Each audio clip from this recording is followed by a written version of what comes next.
Chapter 421. He was so timid that he practically didn't dare to look at the expressions of the surrounding holy water sect disciples. These holy water sect women all had extremely unsightly expressions, as if they would immediately pounce on him and tear him apart. He just knew that this was an arduous task. Senior brother Peng Zhang had sent him here purely to find trouble. Humph, go back and tell him that if he wants to know about our senior sister Chen's situation, then tell him to come over himself. But let's see if he dares or not. That senior sister raised her eyebrows and looked at the ghost faction disciple provocatively. Another holy water sect disciple beside her started laughing. This kind of cowardly tortoise only knows how to use some despicable methods on the stage. He doesn't even dare to run over to our territory to behave atrociously. So don't even think about it. The ghost faction disciple cast a pleading look at Peng Zhang, but the latter glared at him in dissatisfaction with a taut face. The ghost faction disciple dejectedly returned to his seat and secretly said to Peng Zhang, "Senior brother, the holy water sect wants you to personally go over and ask. Are they worthy?" Peng Zhang sneered and rubbed his thumbs. "In order to hide our abilities before the competition, we instead caused junior sister to suffer grievances. Now we don't need to anymore. These holy water sect girls will soon know that our ghost faction isn't so easy to provoke." Peng Zhang gazed darkly at Xiao Mu. Xiao Mu keenly sensed his gaze and turned her head to look at him. Her pair of eyes that were as tranquil as an ancient well contained a 10,000-year-old chill, causing Peng Zhang to inexplicably shudder. Chen Hanzi's injury was simply a fuse. Following that, whenever the holy water sect disciples encountered members of the ghost faction, they would be extremely ruthless in their attacks. Both sides had injuries of varying severity. Overall, it was still the holy water sect that had the upper hand. As long as the holy water sect disciples were wary of the ghost faction's poisoning methods and seized the initiative, they would absolutely suppress the ghost faction with their orthodox cultivation techniques. After several rounds, the ghost faction disciples were all suppressed by the holy water sect girls and carried off the stage with heavy injuries. Ghost Surt's expression was very unsightly. At this time, Ning Bihuan defeated a ghost faction disciple with her silver spear, and even heavily injured him. The ghost faction's elder Gui, Buddha, finally couldn't help but curse. "Eldest Miss Ning, you're too heavy-handed." It was fine if the holy water sect's people had accumulated grievances with the ghost faction. But even the Omni faction's Ning Bihuan, one of the 5 factions, treated the ghost faction's people like this. Elder Ghost didn't know what to say. His old face was solemn and taut. When he looked at Ning Bihuan, there seemed to be a raging fire burning in his eyes. However, Ning Bihuan didn't care. She raised her hand to stop Elder Ghost's words.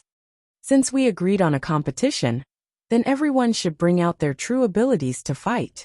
Everyone should rely on their own abilities. If you're afraid, you can just go on stage and admit defeat. I don't care." Once he finished speaking, he shrugged in an infuriating manner, as if he looked down on Elder Ghost. Ghost Surf was angered half to death by this clumsy Ning Bihuan. He glared angrily at Peng Zhang and the others. "Why haven't you carried your junior brother down yet? How shameful. He didn't pick a good day." After these few matches, more than half of their Hellgate disciples were seriously injured. How unlucky was this? Right now, he was a bit vexed about Peng Zhang's previous willfulness. If it weren't for him starting this conflict, how could things have developed to such an unmanageable state? Chapter 422. In the afternoon, the scorching sun had already risen to its highest point, and the entire area around the stage was filled with a fiery atmosphere. This match was between a Coitus faction female disciple and a Daybreak sect male disciple. The Coitus faction female disciple threw herself into the male disciple's arms as soon as she came up, startling him into retreating repeatedly. That female disciple was still muttering, "Little big brother, don't hurt me," when the Daybreak sect disciple suddenly rushed in front of her and smashed her to the ground with a slap. The entire area was silent for a moment before bursting into cheers. Arbor speechlessly looked above the stage. The Daybreak sect disciple seemed to have been provoked, and his entire body was like a little calf as he exerted a burst of brute force. He grabbed the coitus faction female disciple's hair with one hand, and even slapped her with his other hand. In the beginning, the coitus sect disciple was still crying out softly, "Ayuoo." Then, he was beaten until his true colors were revealed. Flustered and exasperated, he roared, "You little bastard, stop! This old lady's hair. This old lady's face. You freaking stop right there. Everyone, come out." The coitus faction female disciple summoned her mystic beast. She was about to go mad from anger. Her makeup, her image, her beautiful clothes, and her headdress. They were all completely ruined by this barbarian in front of her. So angry, so angry, so angry. The coitus faction female disciple's first sentence, after summoning her mystic beast, was to directly order her mystic beast to eat the bull-like youth in front of her. The Daybreak sect disciple also summoned his mystic beast. Everyone couldn't help but be amused when they saw this. It really was a bull-like creature. This bull-like creature was very large, and when it stood on the stage, the two people were directly squeezed to the edge of the stage. The fat rabbit summoned by the coitus faction disciple was simply comical and laughable in front of the bull-like creature. Therefore, everyone soon saw that the coitus faction female disciple and her fat rabbit were completely crushed by the Daybreak sect disciple and the mystic beast bull-like creature. The fat rabbit was being trampled under the bull-like creature's hooves, and it truly looked somewhat pitiful. The coitus faction female disciple was no longer as coquettish and flirtatious as when she first went up on stage. At this time, she was beaten into a sorry state. Her face was ashen, and her eyes were spitting fire as she angrily said, "Wait. I admit defeat." The one-sided beating finally came to an end. The female disciple of coitus sect cried miserably, and was fiercely glared at by Granny Witch. "Useless thing, you still have the face to cry, master." Tears streamed down the woman's face. She felt wronged. How could she have known that the barbarian bull would completely ignore her charm technique? Did he think that she liked to throw herself at him? That was one of the basic cultivation techniques of the coitus faction. Unfortunately, before she could fully display her charm technique, she was viciously beaten by that little brat barbarian bull. It was too infuriating. "Go back and train hard." Granny Witch's cold words caused this coitus sect disciple to involuntarily tremble all over.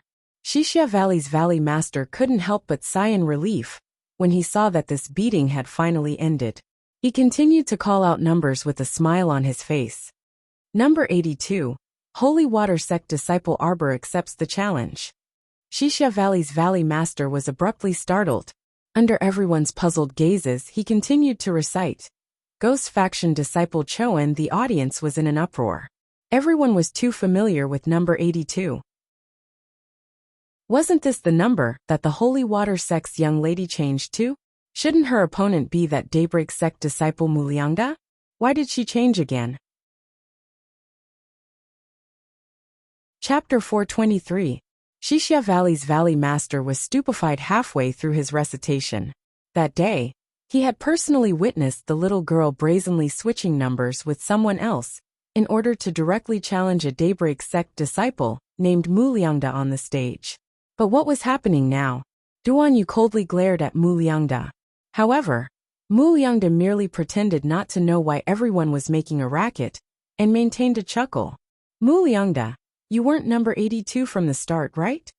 Duan Yu coldly questioned. Everyone from Daybreak Sect looked at Muliangda himself in bewilderment. The sect master's daughter, Liang Qingqing, also frowned. Muliangda, is what senior brother Duan Yu said true? The number you reported at the start was that of Choen from the Ghost Faction? Junior sister Qingqing, I'm also not sure about this matter. Muliangda continued to smile and feign ignorance. He wouldn't honestly admit that Choen had already come to him to talk about this before the small banquet. The two of them discussed, and both felt that since the little girl mentioned it before, she would definitely tamper with the number drawing and change it to Muliangda's opponent no matter what. Choen wanted to give that little bitch a surprise, so she secretly instructed Muliangda that she would give him a number hint during the drawing. If the little girl really came to ask him, he would report Choen's number to the little girl. Muliangda naturally approved with both hands raised. Since he was bound to have a battle with that little girl, He was quite happy for someone to challenge the little girl before him, so that he could figure out her ins and outs. After all, he was still a bit flustered by the meaningful gazes that several people around him were giving him. If the little girl didn't have something outstanding about her, why were they all staring at him with those strange gazes? Choen truly hit it off with Mu Liangda when she came to find him, and conspired against the little girl.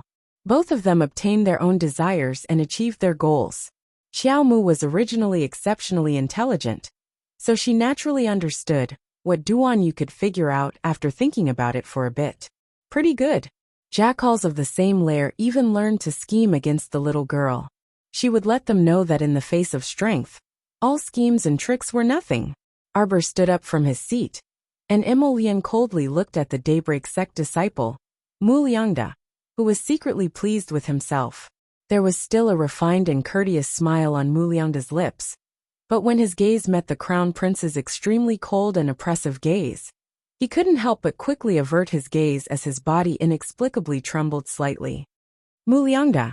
When the little girl walked to the front of the stage, she suddenly turned around, and her eyes shot toward Daybreak sect's seating area like lightning. She coldly said, "Since you want to see my strength first, then I'll let you see it. I hope you have the courage to accept my challenge in the next match. Don't be a coward." Ugly. Everyone was speechless. Mu Liangda's expression immediately turned extremely ugly, as though it had been painted green. Why was he a coward? Even his own sect's disciples were looking at him with disdain. What was going on? Duan Yu sneered. "Mu Liangda, you're a Daybreak sect disciple. You should be very clear about the situation of the 3 sects and 5 factions. It won't do you any good to be too close to people from the Ghost faction. You understand?" When Mu Liangda saw the gazes his senior and junior brothers and sisters cast over, he felt so stifled that he almost couldn't take it anymore. He and Choen were merely taking what they each needed, so why did it sound like he had betrayed the sect and colluded with the Ghost faction in Duan Yu's mouth?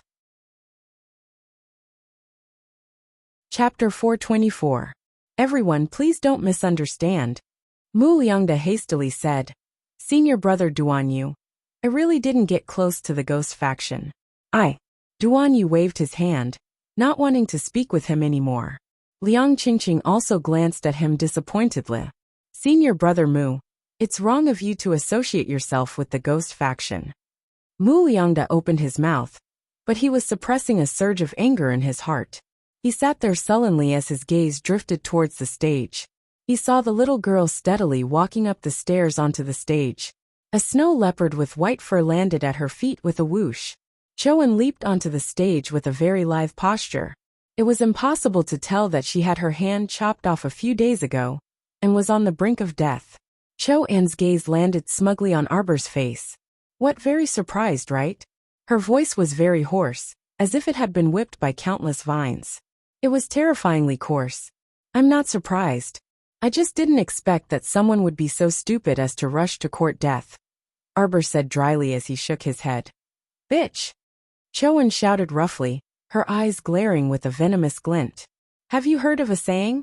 A scholar who has been away for 3 days must be looked at with new eyes."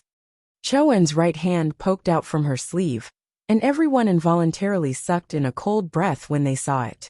This person's right arm didn't look like a human hand at all. It was more like a piece of withered wood, and her 5 fingers and fingernails were twisted like long withered vines. "Demonic cultivator!" Someone suddenly shouted.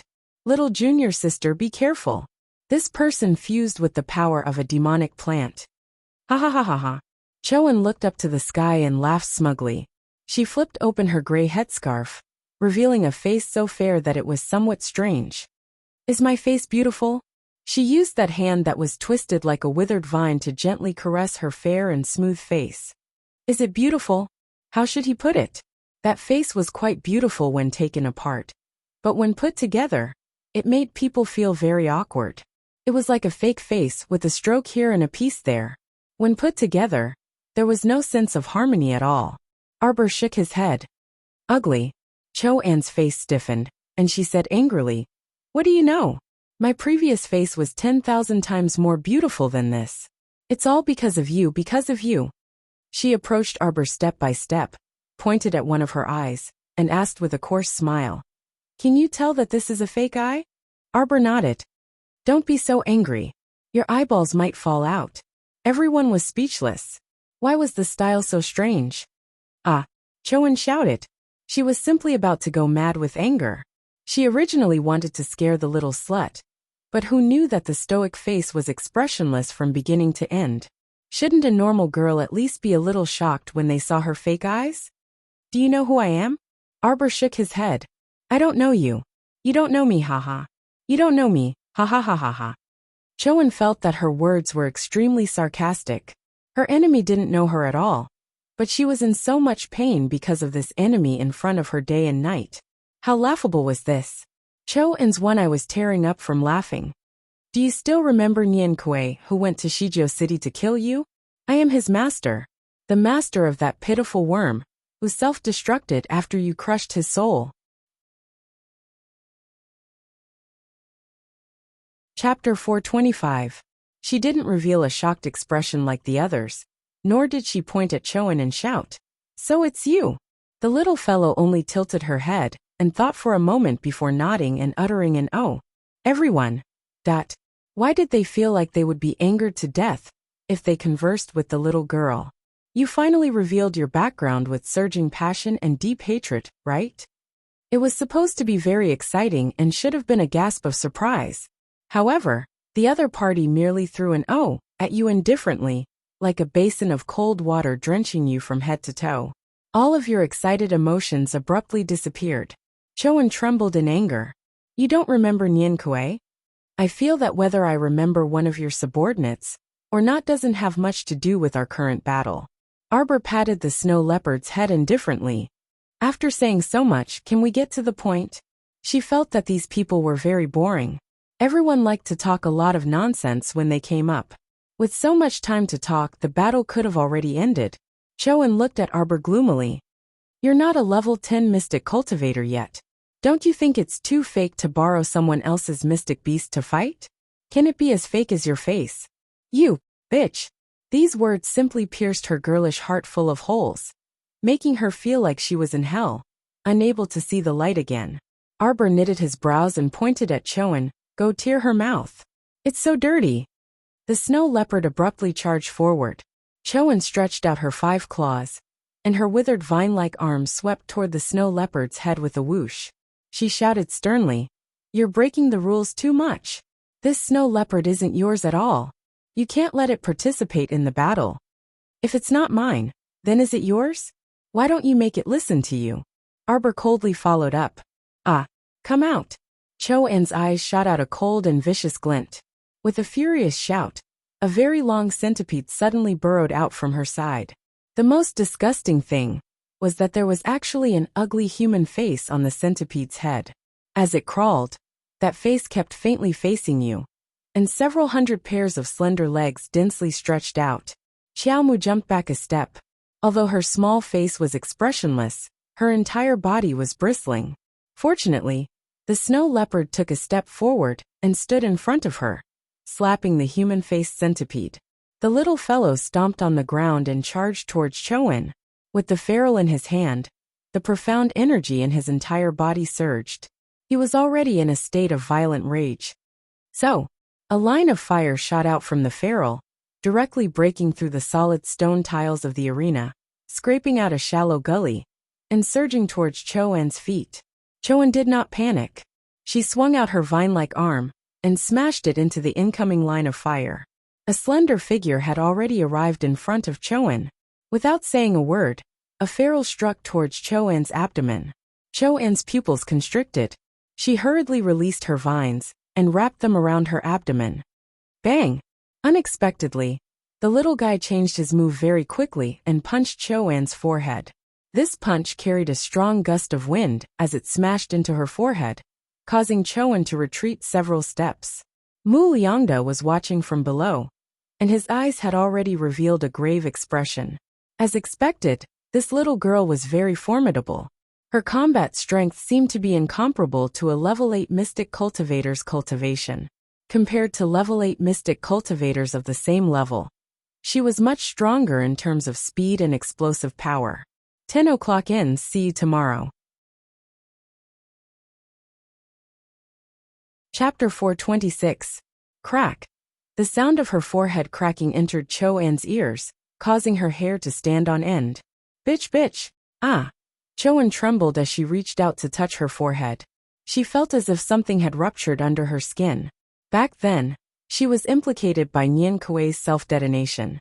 Although she used a level 4 defensive mystic weapon at the critical moment, and barely managed to save her life, she lost one eye. All the skin on her body shattered, and even festered due to the explosion. Her father rushed her to the ghost sect, and begged ghost physician Lu Yizhi to treat her. She was mended piece by piece by Lu Yizhi. Her face was unnatural and uncoordinated compared to other people's normal faces. She knew better than anyone else. More than anyone else, she wanted to regain her face that originally belonged to her. But was it possible? Impossible. Because of this woman in front of her, she had already lost her face forever. But now, this woman was so cruel that she even wanted to destroy her fake face?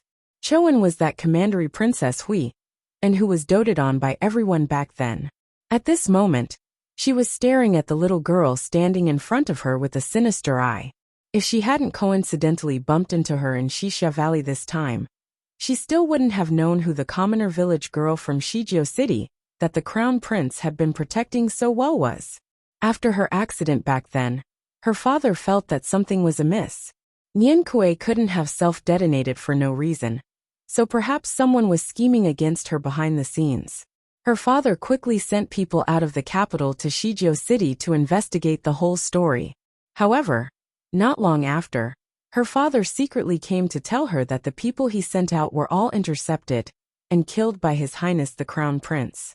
In the future, they probably couldn't send people to Shijiao City to investigate anything. Otherwise, they would definitely infuriate the Crown Prince and cause unnecessary trouble. His Highness the Crown Prince was warning them not to touch that person in Shijiao City again. Ha. Commandery Princess Hui, and was laughing so hard that she nearly choked. Suddenly, a piece of dead wood shot out from under her perfectly fine chest lapel and struck Arbor's head. Arbor had been paying attention to this mentally unstable woman. When she was laughing and crying, Arbor was already on guard against her. As a result, this piece of dead wood that suddenly drilled out from under her chest didn't hurt Arbor at all. Instead, it was broken by her with a backhand slap of her ferrule.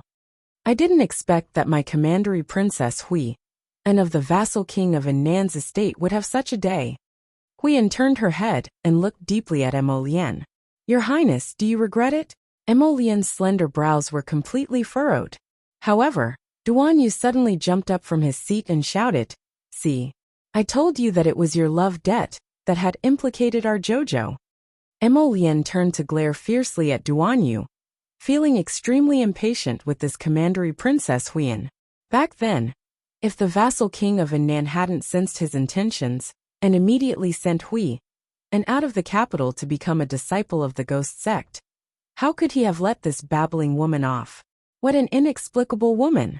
She should have known when she started talking to herself and making a move on his Qiao. Karma was a circle. What was wrong with his darling taking revenge on her? Could it be that she was the only one allowed to kill people as she pleased and others weren't allowed to retaliate? Who was she pretending to be the victim for? Chapter 427. Arbor furrowed his brows. For some reason, he felt uncomfortable in his heart when he saw that masquerade woman looking at Emolian with a mournful expression. You're not allowed to look at me and act pitiful. You're not allowed to act. Arbor tilted his head and suddenly shot up, sending waves of mystic energy toward Commandery Princess Huiyan below him. The current Commandery Princess Huiyan already struck fear into everyone's hearts. Strips of dead wood actually burrowed out of her body and wriggled as if they were alive. That scene was truly too beautiful, and people could not bear to look at it directly. Master, what's going on?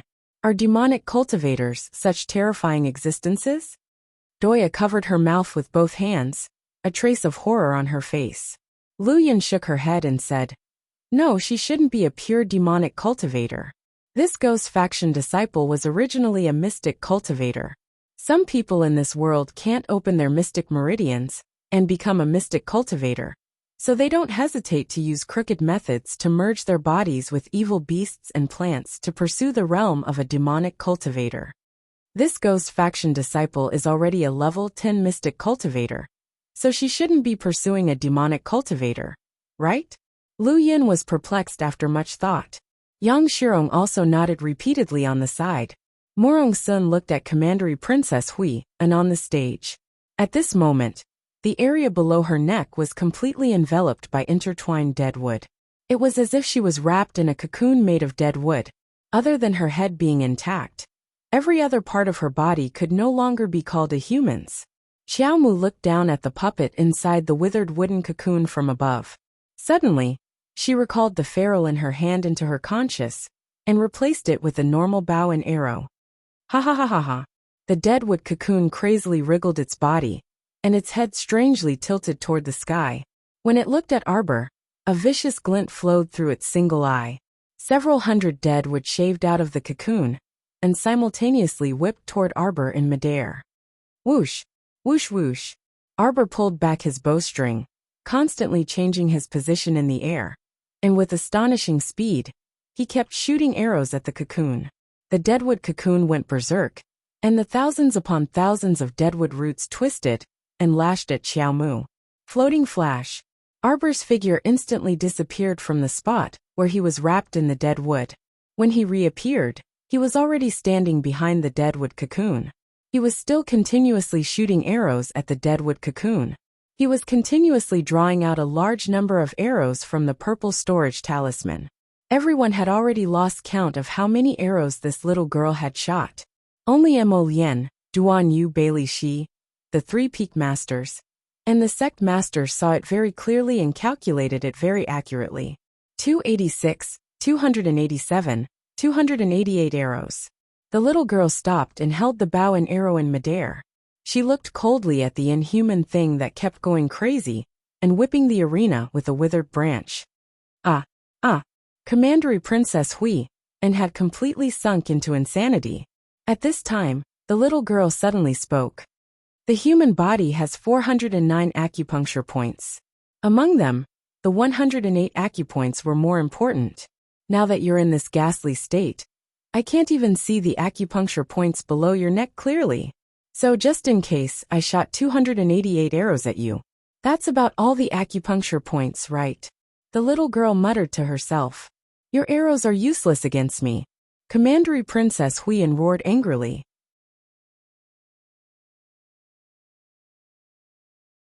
Chapter 428. You'll know very soon whether it's useful or not. Arbor coldly gazed at her. For some reason, Mu Liangda's eyelids twitched inexplicably when he heard the little girl's words. Arbor pulled back his bowstring and aimed at the withered tree cocoon. Explosive arrow. Whoosh! That arrowhead rapidly shot toward Commandery Princess Hui and at lightning speed. Huiyan was enraged, and she abruptly swung the writhing withered tree at the arrowhead. She harshly shouted, "Whimsical bitch! Do you think that a few incomparably ordinary lousy arrows can penetrate my impenetrable body? Ha ha ha ha ha! This is the body of a level 10 mystic cultivator and a demonic cultivator. Ha ha ha!" Bang! A clear and crisp sound of an explosion rang out from beneath her body. This explosion seemed to have triggered a song of explosion, and explosions of various sizes immediately resounded in Commandery Princess Huiyan's body, which was like a cocoon made out of dead wood. Bang bang bang bang bang. Crack crack. The explosive arrows directly tore open holes in the withered tree cocoon, and streaks of strange red blood flowed out. Oh, so it can bleed.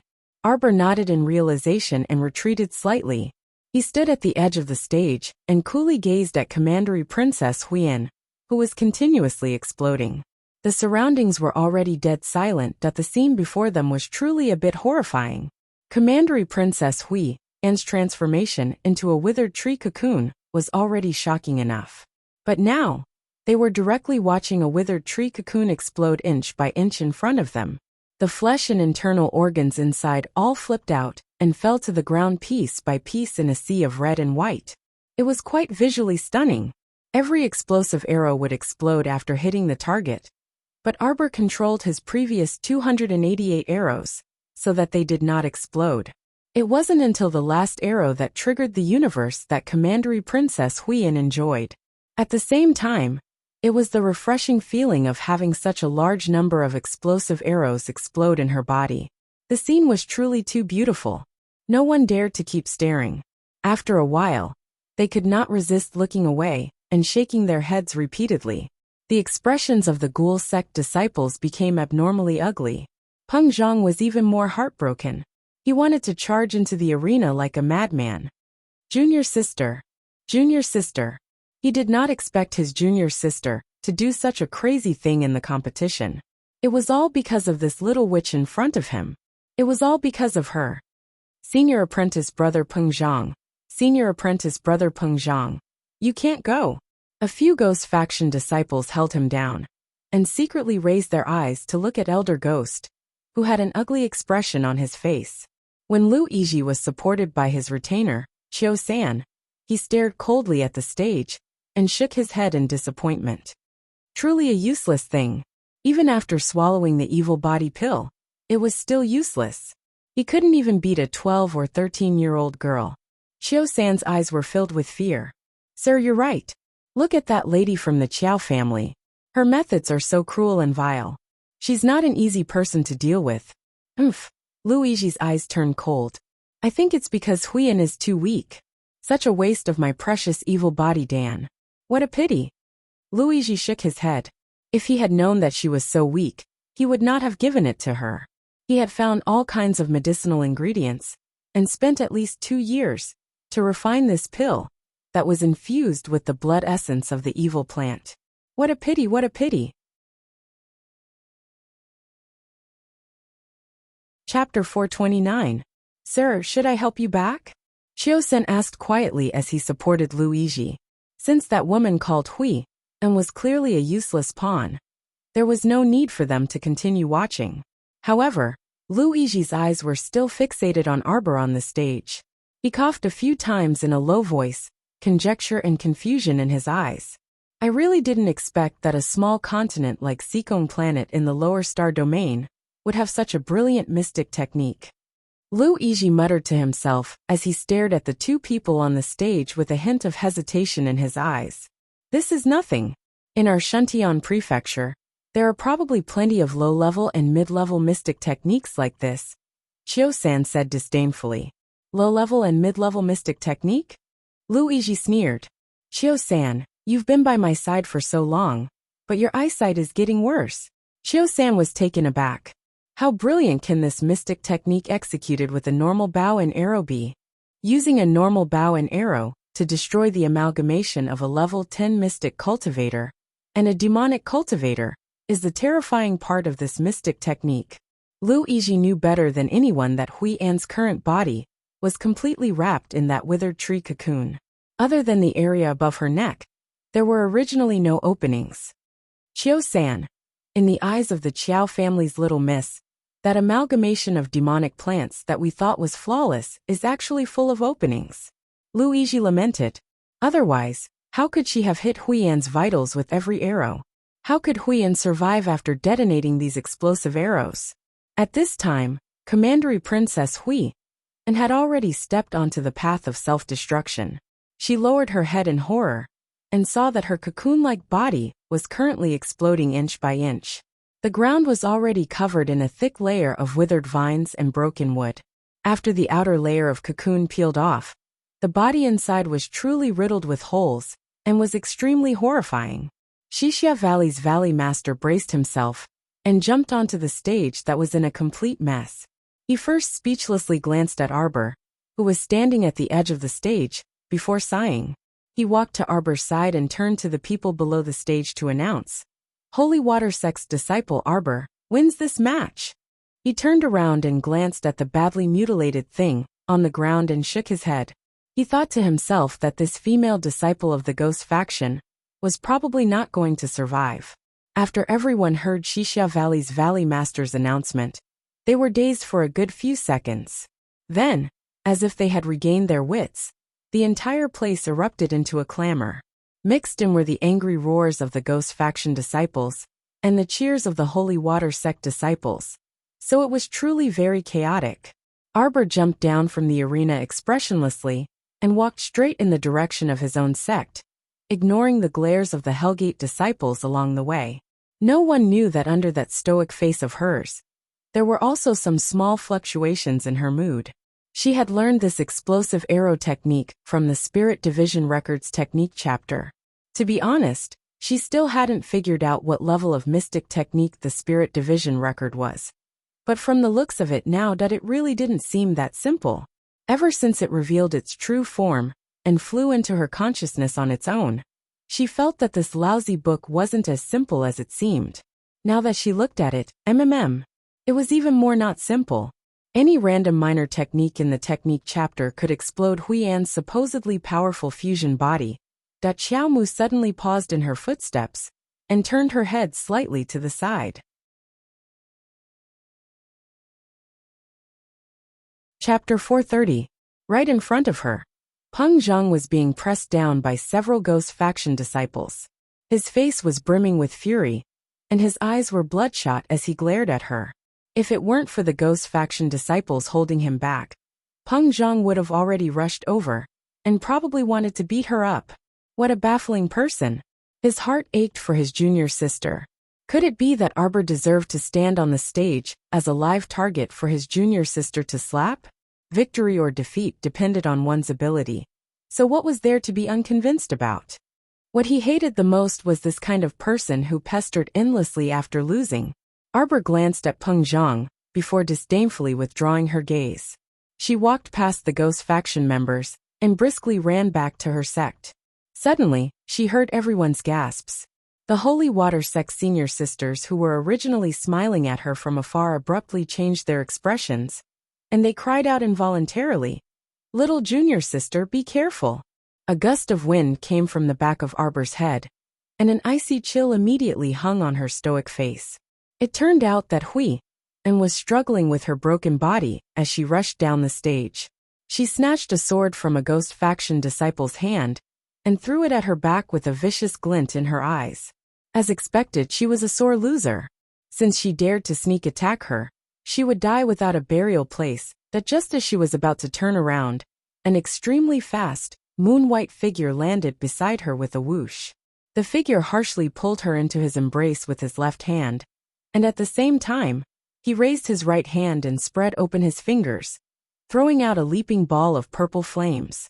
After the flames swept past the flying sword, that pitiful sword turned into ashes before everyone's eyes and disappeared inch by inch. Huiyan covered her fake face that had long deformed in fright. Because of her violent movements, one of her eyeballs really did fall out of its socket. The instant she covered her face with her hand, her entire body was already enveloped by a ball of purple flames. The little fellow blinked and laid in Emolien's embrace. A comforting, extremely faint and relaxed aura tightly enveloped her. Everyone present simultaneously widened their eyes, and their expressions changed as they looked at the ghost faction female disciple, who was struggling and screaming while being enveloped by the purple flames. Outside the arena, Luigi's expression also changed for the first time, as he stared in horror at the youth in white, who had thrown out the purple flames. His retainer, Chio-san, also sucked in a breath of cold air. "Sir, where did this youth come from? How could this be?" "Hualing." Luigi shook his head and muttered to himself, "Impossible. How could one comprehend the 5 spirit origins in this kind of place? Could it be?" Chio-san leaned close to Luigi and pointed upwards. "Like us, which manner had sent them over?" "Impossible." Luigi shook his head in absolute denial.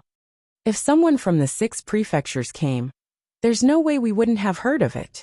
"That's true." Chio-san also felt puzzled and nodded. Then could it be that this youth really comprehended the 5 spirits' origin powers on Seikong planet? Luigi shook his head repeatedly. The fire spirit origin he comprehended is too powerful. I've never seen it even in Shuntian Prefecture. Impossible, impossible, impossible. This simply didn't conform to the rules and regulations. Regardless of how conflicted Luigi and his retainer, Chio-san, were in disbelief, the raging purple flames had already enveloped Commandery Princess Huiyan's entire body. The little fellow turned around and coolly looked at Commandery Princess Huiyan, who was howling miserably as she was roasted by the flames. Chapter 431. Sir, do you think that youth was sent down by one of the aristocratic families from the 6 prefectures to gain experience? Xiao still didn't believe that someone could comprehend the fire spirit's origin at such a young age in this insignificant Seacombe planet in the lower star domain. If that was true, then what kind of frightening talent was that? Lu Yizhi didn't say anything else and silently stared at the stage for a while before turning around and quietly leaving with his attendant Xiao. He could only rejoice that he had only given a demonic body pill and not a level 12 mystic breakthrough pill. Otherwise, his losses would have been even greater. Huiyan wasn't of great use. At this time, Huiyan's eyes were filled with fear, bewilderment, bitter tears, vexation, struggle, and disappointment. However, none of these emotions entered the Crown Prince's eyes. His gaze didn't even linger on her for half a second. Huiyan, whose face was contorted from the pain of being burned by the purple flames, wailed miserably. No, he didn't even look at her. He didn't even shift his gaze. Ah, Father, Huiyan is in so much pain. So much pain. Only then did she remember the warning her father gave her before he sent her to the gates of hell. Don't provoke that person in Shijiao City again, or else even Father won't be able to save you. Emolian didn't care about how bitter and regretful Commandery Princess Huiyan was. Even now, his heart was still thumping madly. When he saw that sword heading straight for the little fellow's back, Emolian felt like his heart was about to jump out of his chest. This Huiyan simply deserved to die 1,000,000 times. He even had the urge to skin her alive. Reaching out to hold the little fellow's small hand, Emolian lowered his head to examine her from head to toe. Seeing that she was unscathed, he sighed in relief. Thank goodness you're all right. Arbor looked up at him and suddenly patted his chest lightly. Her dark eyes clearly said, Don't be afraid, what could happen to this darling? Emolian suddenly hugged her tightly, chuckling softly as he hugged her. His darling was so funny. Xiaomu tried her best to raise her head in his arms and stretch out her small paws to push him away. However, for some reason his aggrieved voice from back then kept echoing in her mind. Don't push me away, don't push me away. Arbor withdrew his claws somewhat sullenly, thinking to himself, maybe what happened just now really scared him a little. Sai men are really too easily frightened. Arbor lifted his chin helplessly, put his little hand behind his back, and patted him gently. Murong Sun immediately jumped up, but before she could angrily yell, Damn punk, let go of my disciple, Xixia Valley's Valley Master, this good-natured person, jumped out first and shouted, Next match. Holy Water Sect disciple Su Shanshan accepts the challenge of Daybreak Sect disciple Liang Qingqing. The crowd's gazes that were on Emolian and Yi Zichen immediately shifted back to the arena. However, the shock in his heart towards the youth could not be calmed down for a long time. Only a small cluster of purple flames was left.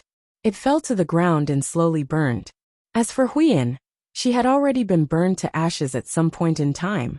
Far away in Guanlan City, the old prince of the vassal king of Annan's estate suddenly received a report from the people guarding the ancestral hall. He hastily rushed to the ancestral hall and collapsed on the ground when he saw his daughter's eternal life lamp extinguished. Huiyan, she died. She didn't even leave behind a word before she died. Oh, his daughter. The old prince was overcome with grief. Princess Anam rushed over and burst into tears the moment she entered the room. Chapter 432. Your Highness, what exactly is going on? Tell me what happened, tell me. Princess Anam felt like her heart was about to shatter. She only had a son and a daughter. Her eldest son was away most of the time, while her daughter was a caretaker. Several years ago, an inexplicable self-explosion destroyed her daughter. She had asked her husband countless times what happened, but he refused to tell her. After that, her daughter was sent to the ghost sect for treatment. She originally thought that her daughter would come back this year no matter what. Who would have expected that after waiting for so long, she would end up seeing her daughter die before her own? Princess Anam was infuriated, and she pulled the old prince to continuously interrogate him about the matter. The old prince remained silent from beginning to end, causing Princess Anam to be so anxious that she paced around him in circles. Say something. My daughter died tragically, but as her mother, I don't even have the right to know? The vassal king of Annan looked at the princess consort and sighed deeply. I will send people to investigate this matter. Is it related to that self-explosion several years ago? The princess consort was unable to restrain her anger. You still won't tell me why that person self-exploded. Tell me, did someone deliberately frame my Huiyan? Princess consort, it's not that I don't want to tell you. You won't benefit from knowing this matter. The vassal king of Annan understood his princess consort too well. She was used to making her own decisions, and couldn't tolerate a grain of sand in her eyes. She was already so strict with those concubines and concubines' daughters, who didn't pose any threat in the inner court, let alone if she knew that the self-explosion back then was entirely due to someone else's revenge, after Huiyan's willful and reckless behavior. She had doted on Huiyan, and since she was young, so she wouldn't find fault with herself when something happened, and would definitely blame it all on the other party. If she knew that the crown prince also had a hand in the back, with the princess consort's personality, she definitely wouldn't take things lying down. He understood His Highness too well. He usually looked gentle and cheerful, and didn't seem to get angry. But once he wanted to deal with you, it definitely wouldn't be as simple as killing you. He would definitely dig deeper and uproot you. Several years ago, it was he who made a prompt decision to withdraw quickly, and immediately send Huiyan out of the capital. Otherwise, Huiyan would probably have died back then. My Wu family is not to be trifled with in Guanlan City. What are you worried about, Your Highness? Tell me. The princess consort questioned angrily. Recently, the Duan family has been choosing noble ladies for the second son of the third branch. If you have time, bring a few more maidservants to visit the Duan family. The old prince straightened out his mood, stood up, and left after saying this. King consort Wu Homa coldly watched as the vassal king of Annan walked out. She gnashed her teeth and said, Do you think I won't be able to find anything if you don't say anything? Huiyan, don't worry. Mother will definitely avenge you. Whoever dares to touch you, Mother will turn their entire family into ashes. Eternally lost. My Zhou's section break. After 1.5 days of competition, the top 20 were decided. Disciples from the 3 sects and 5 groups were selected. However, among them, the Ghost sect suffered the most.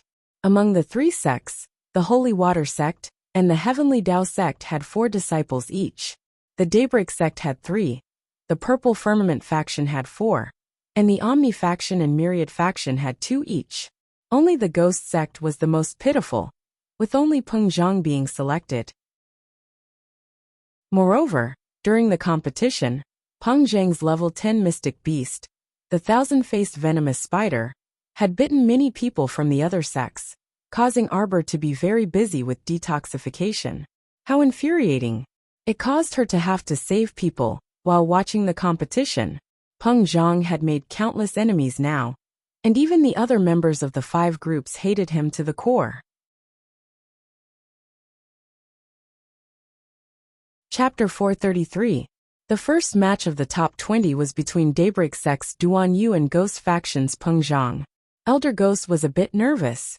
Their sect only had 1 person who entered the top 20. If they were eliminated this time, then they really would have no face left. If they couldn't even enter the top 10, how could they face the sect master when they returned? They would most likely be hacked to death by the sect master. Peng Zhang, you have to do well. Elder Ghost silently cheered for Peng Zhang in his mind. Peng Zhang coldly looked at the youth, who was slowly walking up the stage with his arms folded. The youth was wearing a brocade robe and long shoes. He held a raven bone fan in his hand, and his face was as handsome as jade. Duan Yu was wielding a weapon. This was her first time seeing a youth wielding a weapon. Arbor's eyes brightened slightly. This was definitely the rhythm of beating Peng Zhang to death.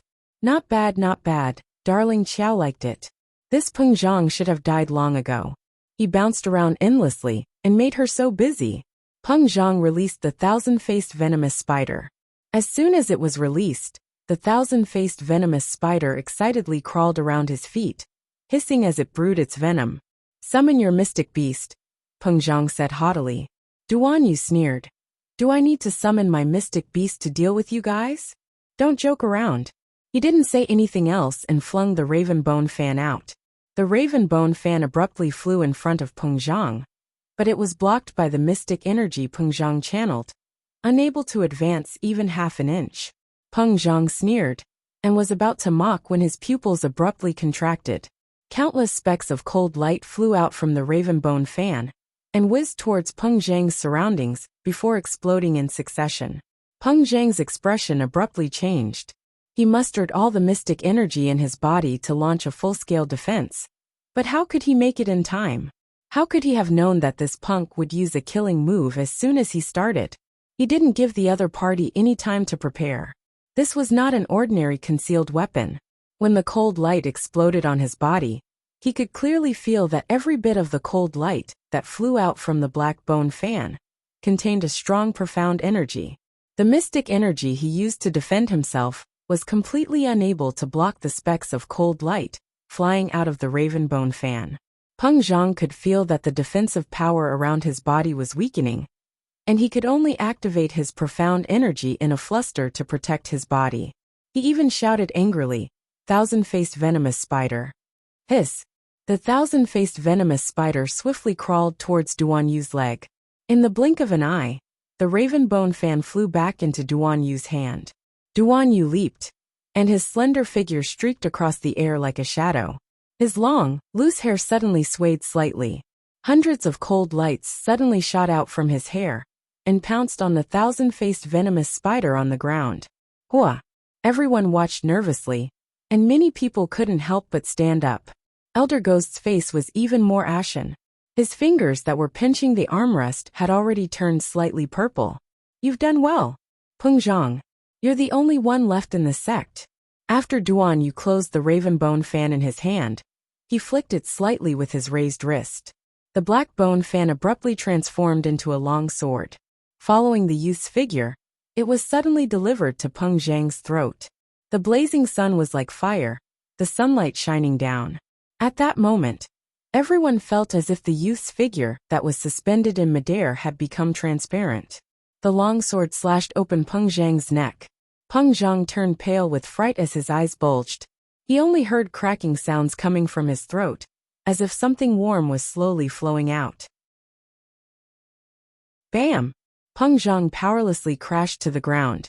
Dejected, Elder Ghost drooped his head down, laying down on the stool in defeat. Chapter 434. The youth gracefully landed on the ground and withdrew his longsword, turning it into a fan again as he gently waved it. Needless to say, this handsomeness not only made the coitus sect's love-struck infatuated, but even their own Daybreak sect's female disciples clasped their faces and called him senior martial brother. When Xixia Valley's valley master rushed up, Peng Zhang had already breathed his last. His venomous spider was still hanging on by a thread after being attacked by 100 cold glints, but it immediately died the moment its master died. With one man and one beast's corpses strewn across the stage, the valley master didn't know what to say anymore. Say that the youth was too ruthless and killed his opponent in a few moves? But he didn't even summon out his mystic beast. He clearly went easy on him. In the end, it was still because Peng Zhang was too weak. Duan Yu was careless and killed him. In a moment of carelessness, Xixia Valley's valley master comforted himself like this. But even he couldn't continue making up this lie. After Xixia Valley's valley master announced the results of the match, Duan Yu jumped down from the stage and excitedly ran toward Arbor. Jojo, I killed that bad guy. Are you happy? Duan Yu's question caused the Ghost faction disciples' faces to darken. Happy? Arbor replied bluntly. Humph. Emolian rolled her eyes at him. I'll do it in one move. Bah. Duan Yu simply moved a small square stool and squeezed himself next to Arbor. Jojo, what grudge do you have with Muliangda? Tell me about it. Everyone pricked up their ears. After 2 more matches, it would be Arbor's match against Muliangda. Everyone felt that it would definitely be worth watching. Of course, they were also very curious as to why this little junior sister of the Holy Water sect kept wanting to challenge Muliangda one-on-one. Arbor tilted his head and pondered. Enemy. The little fellow suddenly thought of something, and left her seat to run to Daybreak Sect's Sect Master Liang Wanshan. She cupped her hands respectfully. Sect Master, I'm going to kill your sect's disciple, Mu Liangda, in a moment. It has nothing to do with our sections. This is a personal grudge between me and him. Please forgive me if I'm overboard. The stifled Sect Master Liang.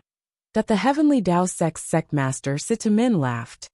Sect Master Liang, this little fellow came to greet you. Morong Sun also found her disciple unbearably adorable. When she received Liang Wanshan's speechless gaze, she broke into laughter and said, I really don't know why. However, this disciple of mine has always said whatever she wants to say. If she says that she has a grudge against your virtue, then that's it. Since it's a personal grudge, this sect master shouldn't interfere too much. Liang Wanshan was also speechless. It's just that Mu Liangda isn't as ordinary as you think. Liang Wanshan said hesitantly, you might not be able to defeat him. Sect Master Liang, don't worry. I'll definitely kill him. The little fellow swore and ran off. Liang Wanshan had a stifled look on his face. Why am I getting more and more worried? Everyone burst into laughter. Why did it sound like Sect Master Liang was going to kill Mu Liangda in the end, and even told the Sect Master not to worry? It was too comical. Arbor ran back to Emolien's side and told Duanyu after sitting down. I just greeted your Sect Master. I said that I'll kill Mu Liangda in a moment, and he agreed. Everyone looked at her like she was a little oddball, and simply didn't know what to say. Duanyu immediately lost his integrity and encouraged. Jojo, do your best. You can do it. Emolien, that young man, where's your integrity? You're too shameless. Chapter 435. For the next 2 matches, they stopped after a certain point, and were relatively harmonious. Xue Xiao and Bailey Shi fought, and Bailey Shi won. Wei Nanfeng and a Purple Firmament faction disciple fought, and Wei Nanfeng won. The 4th match was Arbor and Mu Liangda's match. The two were silent the entire time as they ascended the stage. They looked at each other, and didn't speak for a long time. I heard that you're also a talisman practitioner? Let me experience it. It was rare for Arbor to be in the mood to speak before the battle. Mu Liangda's face was gentle as he courteously bowed to Arbor. Little junior sister, you should make the first move. You can summon that snow leopard of yours first. Just use the talismans when I tell you to. You like to talk so much nonsense. If you won't use it, I'll use it. Arbor swung her hand, and a row of talismans flew out and suddenly leaped in front of Mu Liangda. Mu Liangda's eyes abruptly constricted. He raised his dumbfounded face, and foolishly looked at the little girl who suddenly made a move. What was going on? Mu Liangda was truly dumbfounded.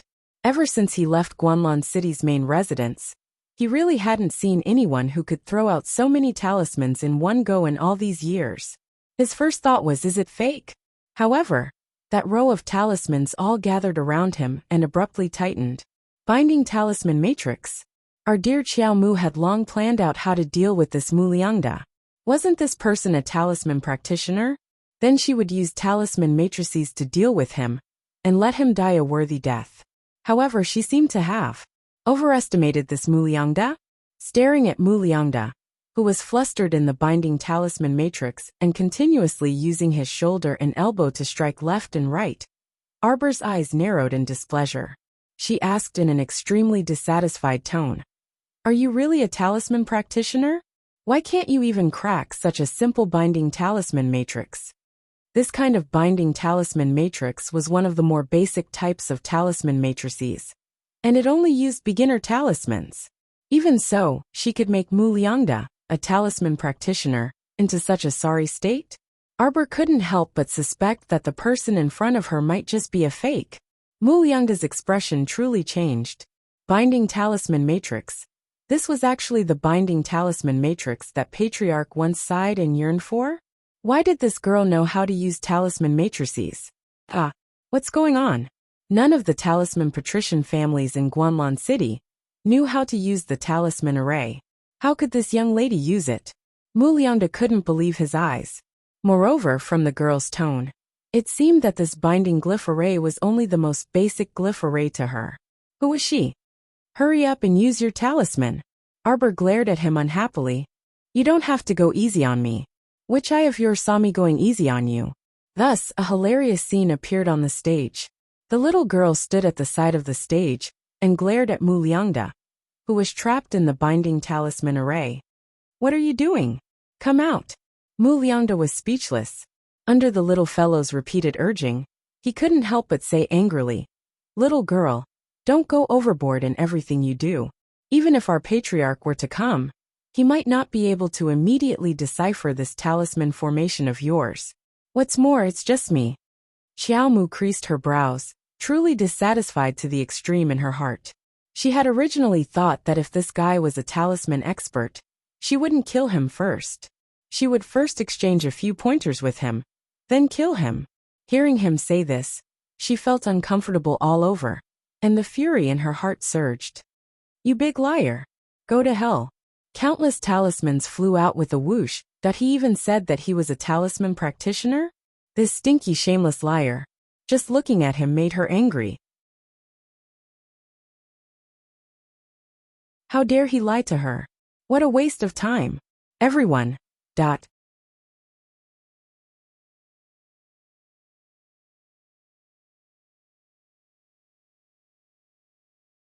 Chapter 436. Liar, she really wanted to kill him.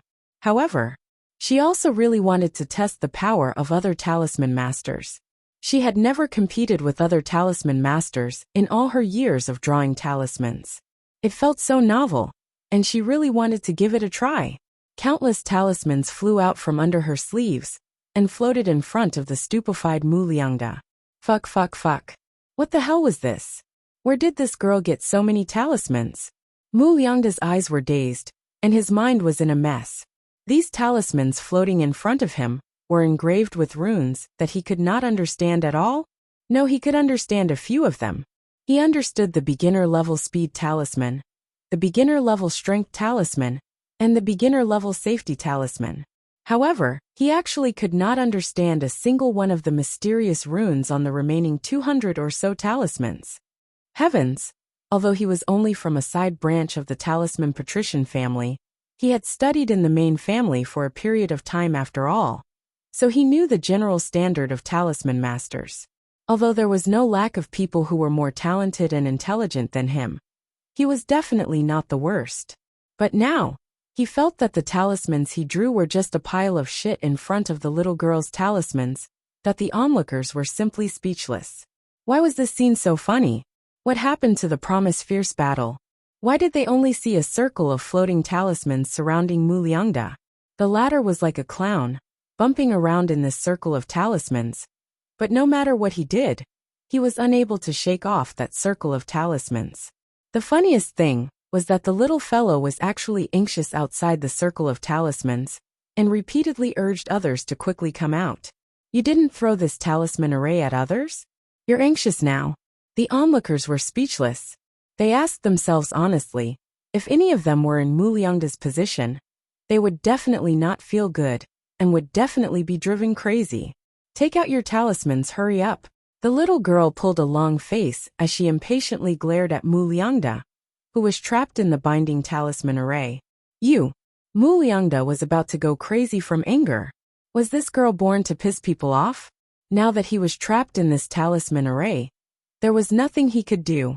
Even if he took out talismans, he couldn't throw them out of this talisman array. He was completely bound in this area. Muliangda felt that this girl was doing it on purpose. She said that on purpose to trample on his pride and dignity. Arbor's black eyes widened. He was so angry that he wanted to stomp his feet. Was this person an idiot? Why did it feel like that idiot was speaking to him in a completely different world? She had already asked him to take out his talisman, so why didn't he do so? She really wanted to see what other talisman masters were like. She urgently wanted to know what level she, as an intermediate level symbol master, was at among the symbol masters. She was so angry that Muliangda, this stupid fellow, couldn't even fulfill such a small wish for her. A Violet Firmament faction disciple who was closest to the arena kindly reminded her, "Little junior sister, I think that Muliangda probably can't walk out of the talisman array you set up." If you want him to come out, then remove the talisman array. The battle between the two of them made the onlookers anxious. You're so stupid. How can you not even crack such a basic binding talisman array? You're definitely not a talisman master. You big liar. You fooled everyone in Daybreak Sect. Our dear Xiaomu angrily said.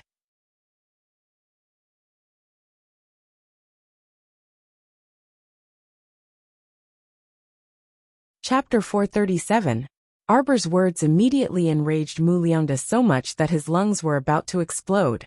How was he not a talisman practitioner? He was an orthodox talisman practitioner, alright? He came from a prestigious family. What kind of joke was this? Mu Liangda furiously took out 7 to 8 talismans from his inner world and flung them one by one at Arbor. I'm a talisman practitioner. I'm a talisman practitioner from Guanlan City's Mu family. What would a little girl like you know? Arbor scooped up those yellow talismans and carefully examined them one by one. She was so angry that she threw them all to the ground and stomped on them indignantly. You liar! I knew how to draw these lousy beginner-level talismans when I was 7 years old. You still want to lie to me? You clearly stole these beginner-level talismans from who knows where, and you still dare to say that you drew them yourself. Shameless! Mu Liangda widened his eyes. However, the onlookers only felt that this scene was extremely exciting. From little junior sister's words, they completely understood one thing. She knew how to draw talismans when she was only 7 years old and was still a baby. Of course, Mu Liangda also understood. He stuttered in shock. You? Who is your master? Arbor looked at Mu Liangda with disappointment. Her wish to spar with the talisman practitioner was completely dashed. Fortunately, she actively accepted the challenge last night, and even drew 200 different talismans. What use was that? She had already completely lost the mood to talk now. Mo Lian was all too familiar with this expression of hers. With one look, she knew that the little fellow wouldn't be able to talk anymore. Sure enough, she suddenly released her small hand and threw a little chick into the air. At the same time, she summoned a pharaoh from her conscious and swung it straight at Mu Liangda, without another word. The 60 binding talismans moved again, and circled around Mu Liangda with a whoosh. Greatly alarmed, Mu Liangda hurriedly dodged and shouted, "Mystic beast, come out!" Shriek. A shrill shriek came from midair, and the large cyan blue bird swooped down and spat out a large cloud of icy mist. In a single exchange, it froze the mystic beast that Mu Liangda had just summoned into a layer of frost. Then it lightly waved its sharp claws. With a soft pu sound, the Xian beast that was sealed in the snow was immediately smashed into pieces by the Qing Wan's claw and fell to the ground. This time, everyone was really shocked. Wei Nanfeng rolled and jumped up from the stool, his eyes staring straight as he subconsciously waved the distinguished scholar fan in his hand, muttering incessantly, "Savage, savage! What kind of Xian beast was this? This little girl is too scary." "Amazing, amazing!" Princess Mi, who was at the side, slapped her thigh and cheered. "This is what a hot-blooded battle is like." Ha ha ha. Mu Liangda's expression completely changed. He suddenly felt a terrifying aura of death approaching. The binding glyph array once again encircled his body. At the same time, the little girl had already raised her fist and rushed in front of him. Boom! A fist wrapped in dense profound energy directly bombarded Mu Liangda's body. Mu Liangda blocked with a backhand, but due to the binding glyph array, most of his profound energy was restrained and unable to be used. As a result, he didn't even receive the little girl's first punch, and directly spat out a mouthful of blood. Like a kite with a broken string, he flew out backwards. The little fellow chased after him and swung her fist again. Another fist wrapped in profound energy. This time, it directly hammered a large hole in the arena, trapping Mu Liangda inside. Chapter 438. Immediately after a series of explosions, everyone stared dumbfoundedly at the new hole in the stage. But Mu Liangda had already disappeared. From the looks of it, he should have completely fallen into that hole. The little girl expressionlessly stood at the edge of the hole and stared at Xixia Valley's valley master, who had flown onto the stage for a while. Xixia Valley's valley master speechlessly stared at her for a long time before ordering 2 disciples to go forward and carry Muliangda out of the hole. The onlookers couldn't help but be stupefied when they took a closer look. How could Muliangda's former graceful and exuberant face be seen? His entire face was even fatter than a pig's head, and his entire body was covered in blood. You. Muliangda was hanging on by a thread as he glared at Arbor with his eyes that had swollen into slits. He couldn't spit out another word for a long time. Muliangda, do you still remember Qiao Zhongbang, who entered Daybreak sect at the same time as you? Arbor asked in a clear and cold voice, as she stood with her hands behind her back. Qiao Zhongbang? He didn't know how many years it had been since someone had mentioned this name to him. That youth who came from the countryside. That youth who was quite talented, and was quite well liked by his master back then. His age was about the same as his, so he should be in his 30s now. This little girl was called Arbor? Realization suddenly dawned on Muliangda, and he struggled to raise his head from the stretcher.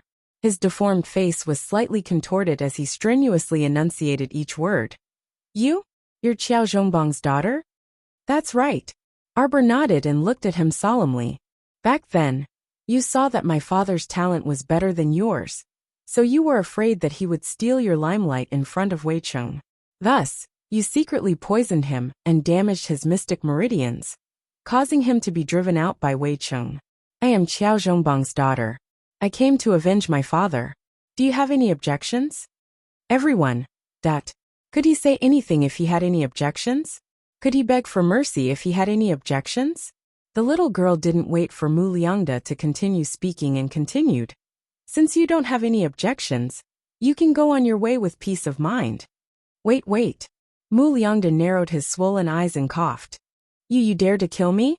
I am a member of Guanlan City's Mu clan. My clan's background is so powerful, how dare you? Before Muliangda could finish his nonsense, the little girl waved her small hand and directly threw a handful of colorless and odorless powder at him. What happened afterwards really was only a fleeting moment. It was so fast that even Xixia Valley's valley master, who was standing beside Muliangda, couldn't react in time. Muliangda, who was half sitting on the stretcher, rolled off the stretcher in pain. He covered his face with both hands and howled incessantly.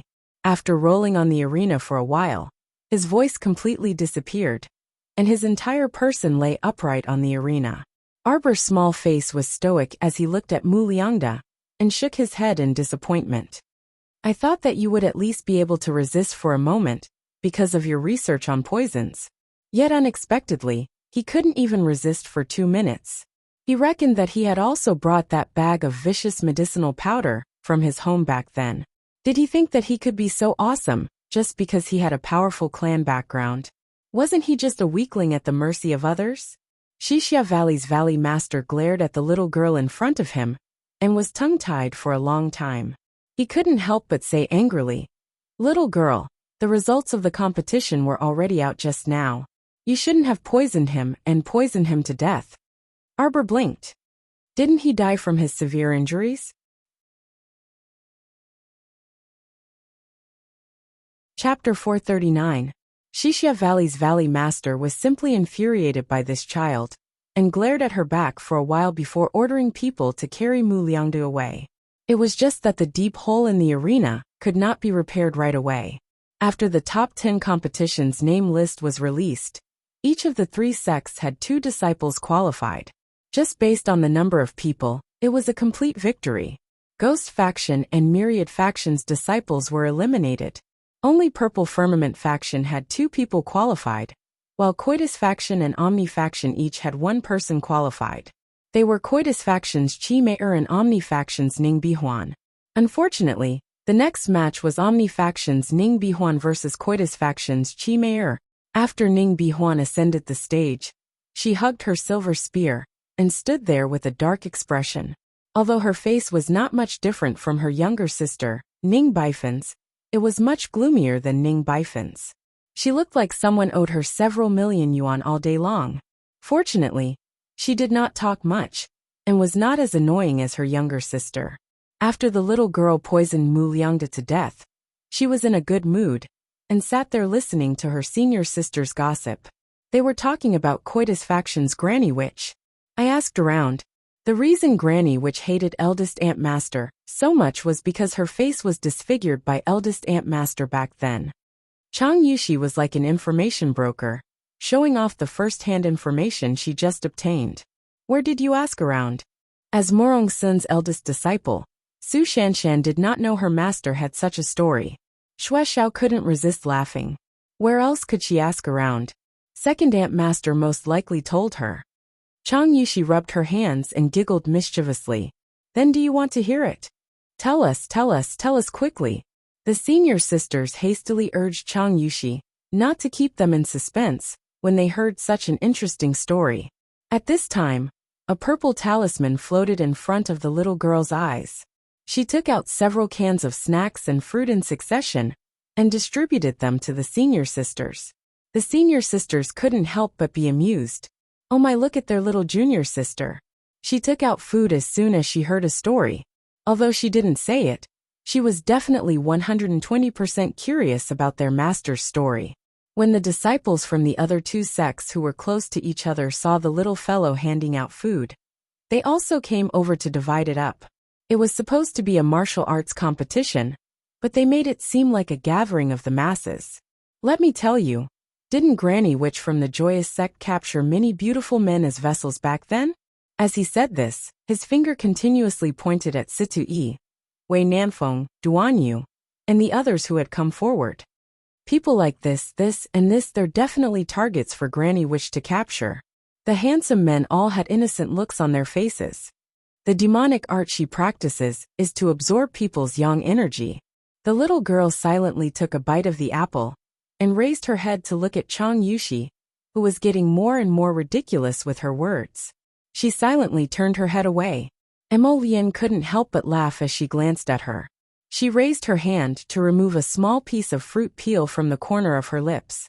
In short, she's using people as vessels to refine that thing in other people's bodies, such as profound energy and profound energy, to increase her own profound energy.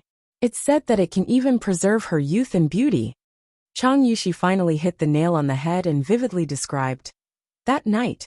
It was a dark and windy night. Granny Witch captured several beautiful men and was at the critical juncture of absorbing their mystic energy. Eldest Aunt Master suddenly broke through the window and entered.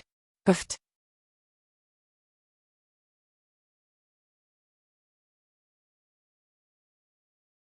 Chapter 440. Just hearing Chang Yushi's description was quite comical, so it could be imagined how delightful that scene was back then. After eldest Aunt Master broke the window and entered, she yelled, "I'm about to die." How did you know that eldest Aunt Master yelled, "I'm about to die"? Right. How did you know? Everyone asked curiously. Second Aunt Master must have made it up. Xue Xiao pursed her lips and said with a smile, "How is that making it up?" Chang Yushi glared at her. Eldest Aunt Master yelled, "I'm about to die," and then rushed up. She lifted Granny Witch, who was at the critical juncture of her cultivation, and gave her a violent beating. And then, everyone's eyes turned round as they questioned her curiously. What else is there? Apparently, eldest Aunt Master broke Granny Witch's cultivation on the spot.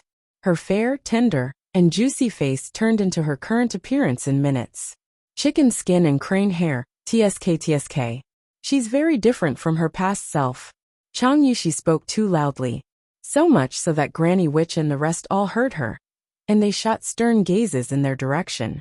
The Holy Water Sect's senior and junior sisters stuck out their tongues in laughter. They all pretended not to see the coitus faction's man-eating expression and averted their gazes. Everyone lowered their voices and continued to laugh and chat for a while. They all thought that it was no wonder Granny, which looked like she wanted to eat someone, when she saw eldest Aunt Master. It turned out that there was such a thing going on. At this time, after everyone finished gossiping, they finally discovered that Ning Bihuan had been standing alone on the stage for quite a while. At this time, Ning Bihuan hugged her silver spear and asked impatiently, "Is that coitus faction's Chi Mayor coming to compete or not? If she doesn't want to compete, then treat it as a forfeit and directly announce the results." However, Granny Witch's expression was very unsightly.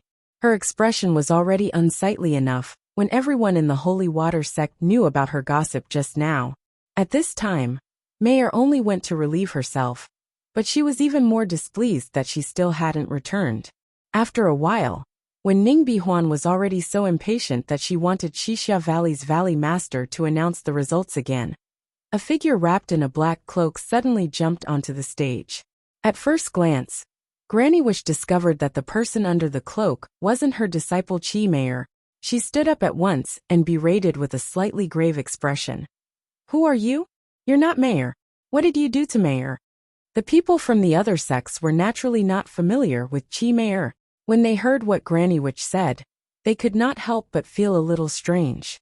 Why were there still people rushing to replace Chi Mayor in the arena to fight Ningbi Huan? Ningbi Huan wasn't an easy bone to chew on. However, the person on stage didn't say much, and directly sent out a wave of profound energy towards Ningbi Huan. Ningbi Huan raised her eyebrows. She raised her silver spear and charged forward. The two of them exchanged dozens of blows. Ningbi Huan curled her lips and coldly said, "Who the hell are you? You're not a disciple of Coitus sect, are you?" The person who came did not make a sound. However, Morong Sun had already recognized the person at this time. Her face instantly darkened, and her complexion was quite unsightly. Yang Shirong looked at her expression and asked curiously, "What's wrong, senior sister?" "It was Ling Min," Morong Sun said coldly. "What?" The two peak masters couldn't help but feel slightly surprised. They all knew that Morong Sun did not bring Yi Lingmin with her on this trip, so her sudden appearance meant that she escaped from Sky Peak's Duantian Cliff. Chapter 441. Yi Lingmin actually escaped from Sky Peak's Duantian Cliff on her own and entered the arena to compete without permission? Her guts were already abnormally big. At this time, Coitus faction's Chi Mayor ran over, flustered and exasperated. Everyone turned to look and saw that unlucky woman's stench wafting over, as if she had crawled out of a cesspit. "Master, that person Chi Mayor was so drunk from her own stench that she cried. How could she have known that when she went to relieve herself normally, someone actually covered her head with a sack from behind and beat her up? Her entire body was covered with the smell of feces and urine. What would that too infuriating, truly infuriating? Disaster fell from the sky when she was relieving herself. This kind of luck was indeed unparalleled. Everyone looked at this stinky girl with sympathetic gazes. Even her master, Granny Witch, disliked her stench and hurriedly avoided her when she walked over. It was truly an unexpected disaster with overwhelming bad luck. Such a delicate beauty coughing and stinking of urine truly didn't smell good. "Hurry up and go wash up," Granny Witch angrily rebuked. She still dared to make a fool of herself in front of others, with such a pestilence appearance. Her old face was completely thrown away by this idiot. "Senior sister, I'll accompany you to wash up." Chi Hua, who was dressed in plain clothes and only had a small pink beaded flower on her head, walked over and draped a robe over the stinky Chi Mayor. Chi Mayor also knew that if she continued to stand here, she would definitely be an eyesore to her master. Hearing this, she could only follow Chi Hua to wash up and change clothes, hating the woman who snatched the arena from her to the bone. The two of them didn't walk far when they saw a hunchbacked old man being supported over. To avoid the old man's disdain, Chi Hua hurriedly pulled her senior sister a little closer and left after casting a glance out of the corner of her eye. "Sir, those two are disciples of Coitus faction," Chio-san whispered. "Vulgar women, withered flowers and withered willows." Luigi coughed a few times and stood still, his cold gaze fixed on the arena. "My lord, the strength of these two lower domain disciples is comparable to our soldiers," Chio-san said. He's just an outer court soldier material, and doesn't even have the qualifications to guard the inner court." Luigi's eyes were full of disdain. Suddenly, Luigi's body stiffened, and his expression changed slightly, because Emolien and Arbor both turned their heads and gazed coldly at them. At the same time, Duan Yu also turned around with a grin and raised his brow. His gaze swept over Luigi and Chio-san before withdrawing. Luigi didn't see Duan Yu and Peng Zhang's battle, so he didn't know how strong this youth was. However, he had a deep impression of Emolien, a youth who could control a powerful fire spirit. Even he did not dare to easily offend him. At this moment, they were very far away from the arena, but even so, those three people could still sense them. It had to be said that even Luigi was surprised by their sharp acuity. At this time, the competition on the arena had already entered a white-hot stage. The silver spear in Ning Bihuan's hand suddenly lifted Yi Lingmin's headscarf and cloak, exposing her entire face to everyone. "Seeing your sister Yi?" Many holy water sect disciples covered their mouths as they exclaimed softly. Yi Lingmin was holding a willow leaf saber. Because her shoulder had been struck by the mystic energy seeping out from the silver spear, her shoulder was already red. She was extremely furious, and her mind was in a mess, so her saber technique was out of order.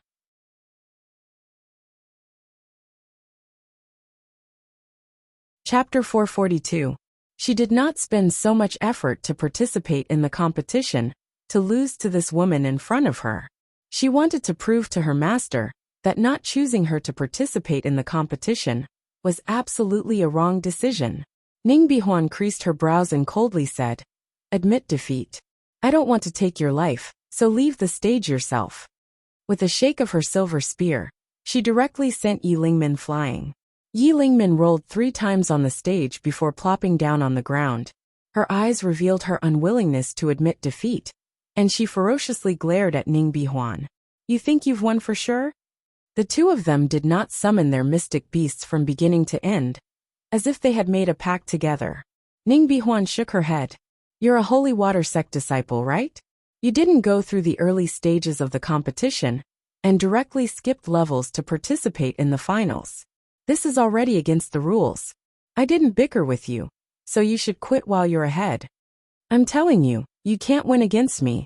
Yi Lingmin's stubborn temper flared up, and she suddenly flipped her hand, pinching a small bottle in her hand.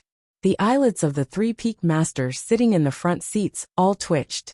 Morong Sun's face darkened, and she had just shouted Lingmin when she saw Yi Lingmin uncorking the bottle and drinking the 3 drops of holy water she had preserved until now in one gulp. Holy water sect disciples all knew that holy water was most effective and improved the fastest when it was consumed for the first and second time. Yi Lingmin had been reluctant to consume it a second time, and had been accumulating holy water the entire time. Every time she asked Lady Holy Water for more holy water, she would preserve it until today. She swallowed it all in one gulp. The 3 peak masters' expressions were abnormally unsightly. Soon, all the mystic energy from all directions gathered above Yi Lingmin's head, forming a small vortex of stars that continuously gathered inside her body, until it completely erupted. Yi Lingmin advanced in front of everyone's eyes. Everyone's eyes were filled with intense incredulity. Everyone knew how difficult and dangerous it was for a great level 10 mystic cultivator to advance to a great level 11 mystic cultivator. But what happened just now? Why did Yi Lingmin suddenly break through the barrier of great level 10 mystic cultivator? Before everyone could react, Yi Lingmin had already jumped up on the spot and energetically swung her saber. The lancet spun in the air and whooshed towards Ning Bihuan. Ning Bihuan's silver spear flew up. With a solemn expression, she flicked it at Yi Lingmin's blade. Immediately, she felt her wrists suddenly become heavy, and she almost lost her grip on the silver spear. "Let go!" Yi Lingmin shouted in an awe-inspiring manner. She suddenly pulled back her lancet and chopped at Ning Bihuan's left wrist. Ning Bihuan had no choice but to retreat, but the silver spear in her hand was suddenly snatched away by Yi Lingmin. With a kick, she sent it flying. With a whoosh, it landed on the stage and stuck into the ground at an angle. Everyone was silent. Morong Sun's expression was indescribably unsightly. However, Coitus Sec's Granny Witch's eyes were filled with doubt. Could this be the legendary holy water spring of the holy water sect? Its effects were truly so good that one could immediately advance from a level 10 great mystic cultivator to level 11 after drinking a mouthful, crushing Ning Bihuan, who was also a great level 10 mystic cultivator, in a matter of minutes. The godly water was really that effective. "I won." Amidst the silent audience, Yi Lingmin raised the lancet in her hand above her head and shouted. On the side, Ning Bihuan clutched her chest and silently glanced at her. She directly walked to her silver spear and pulled it out from the ground. Then, she swiftly jumped off the stage and left.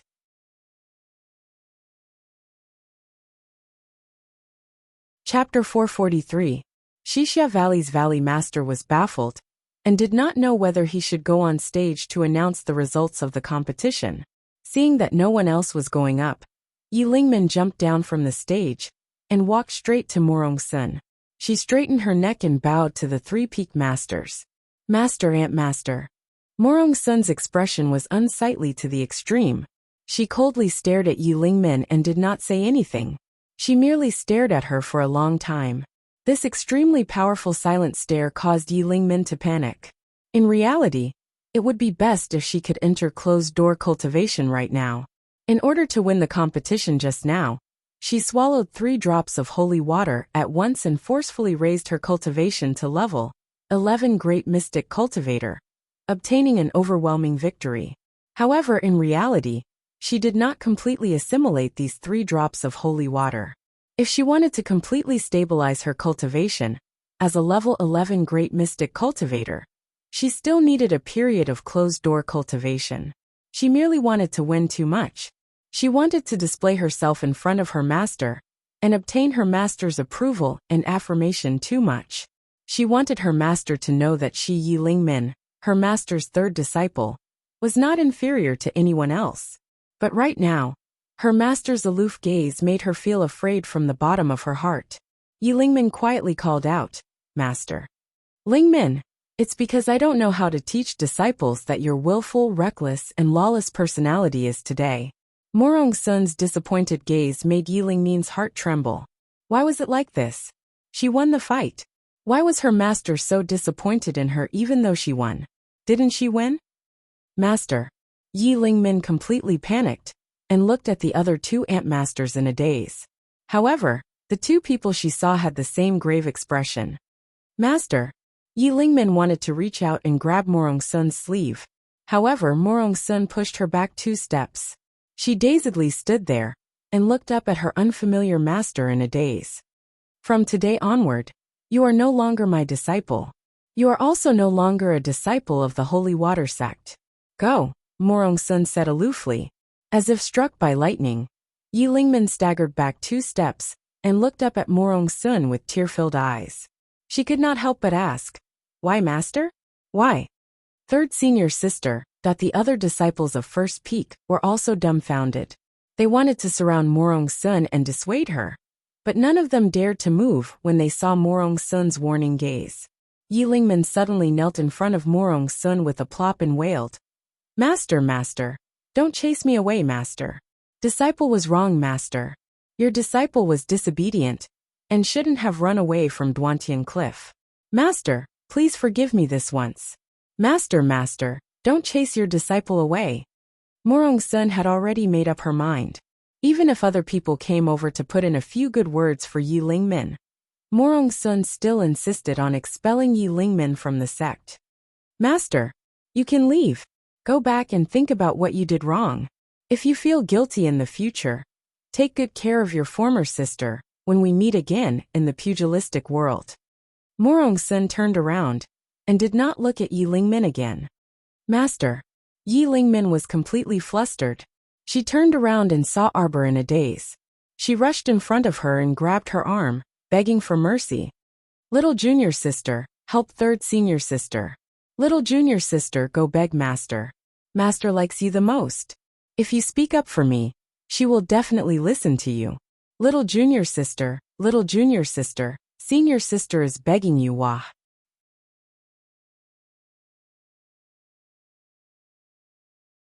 Chapter 444. 3rd senior sister. Arbor blinked and looked up at Morong Sun, who was standing on the side with her back facing them. She only felt that Master's back was stiff, as if she was hiding 1,000 things that she couldn't say. 3rd senior sister, Master is in a fit of anger right now. How about you leave first, and I'll slowly persuade Master. Arbor asked softly. Yi Lingmin glanced at Arbor with teary eyes.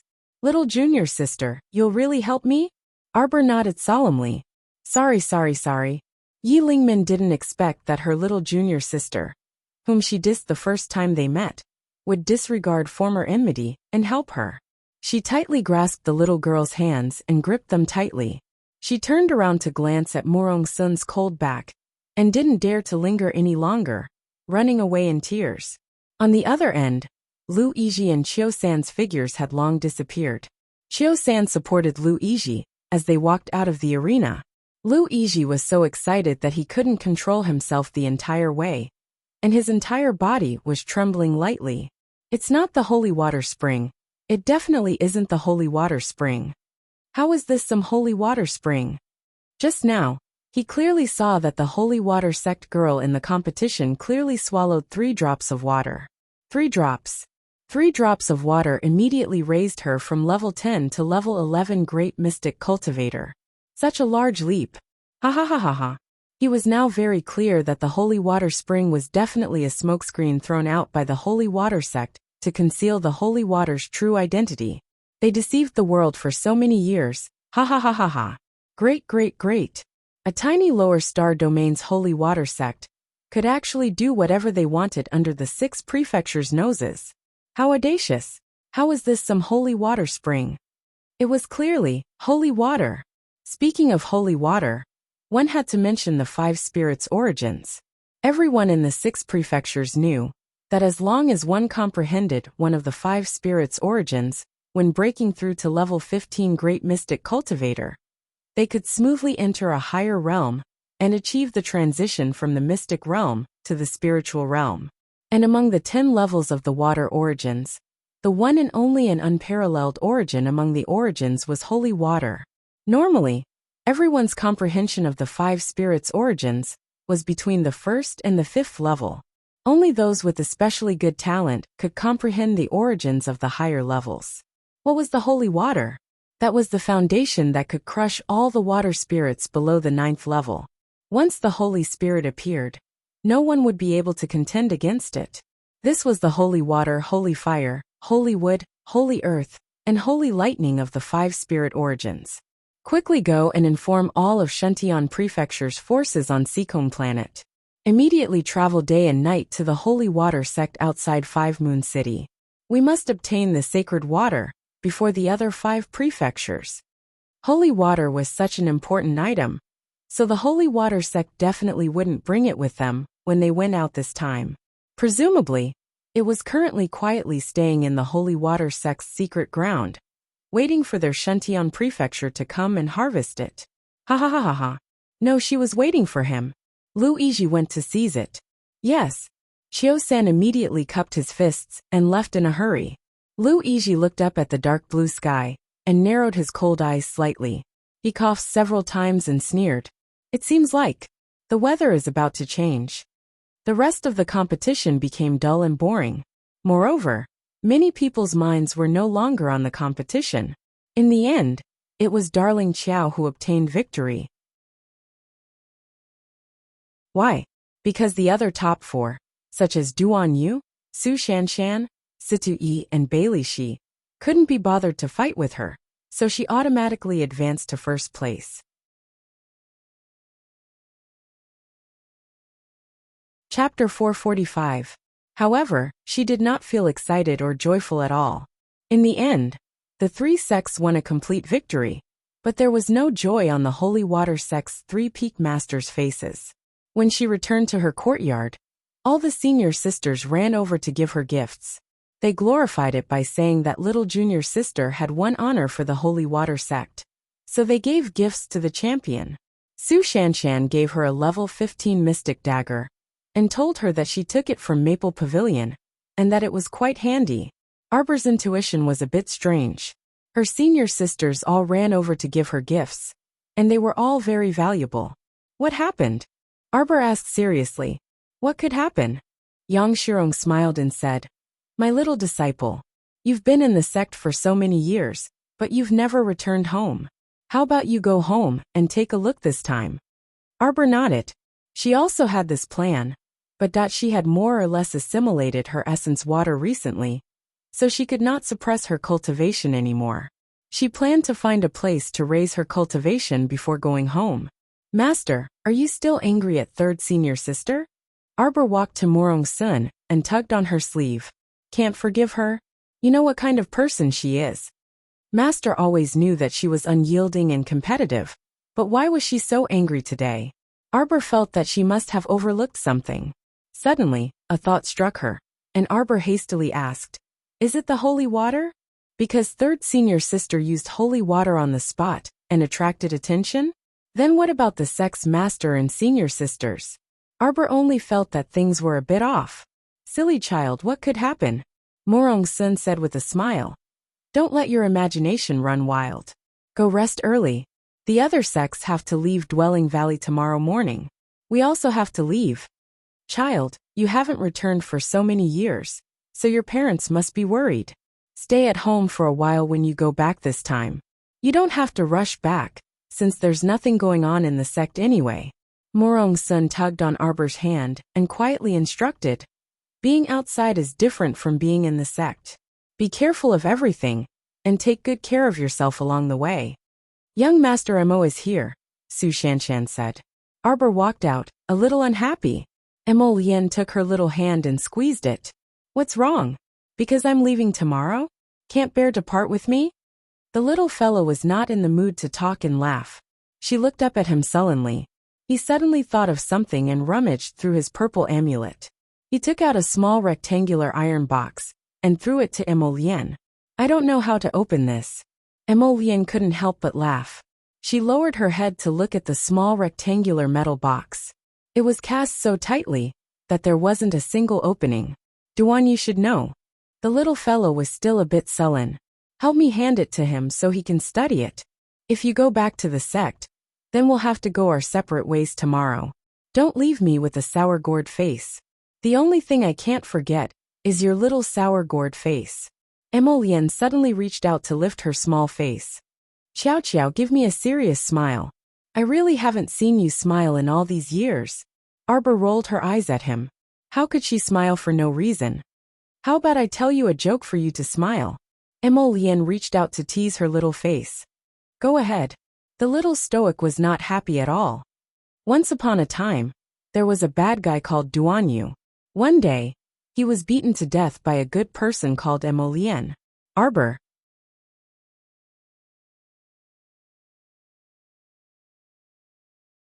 Chapter 446. It really was hilarious. Arbor glanced at him and poked his chest with his finger. It's not funny. Mo Lien reached out and pulled the little fellow into her arms, chuckling softly as she hugged her. Suddenly, an indignant voice came from the door.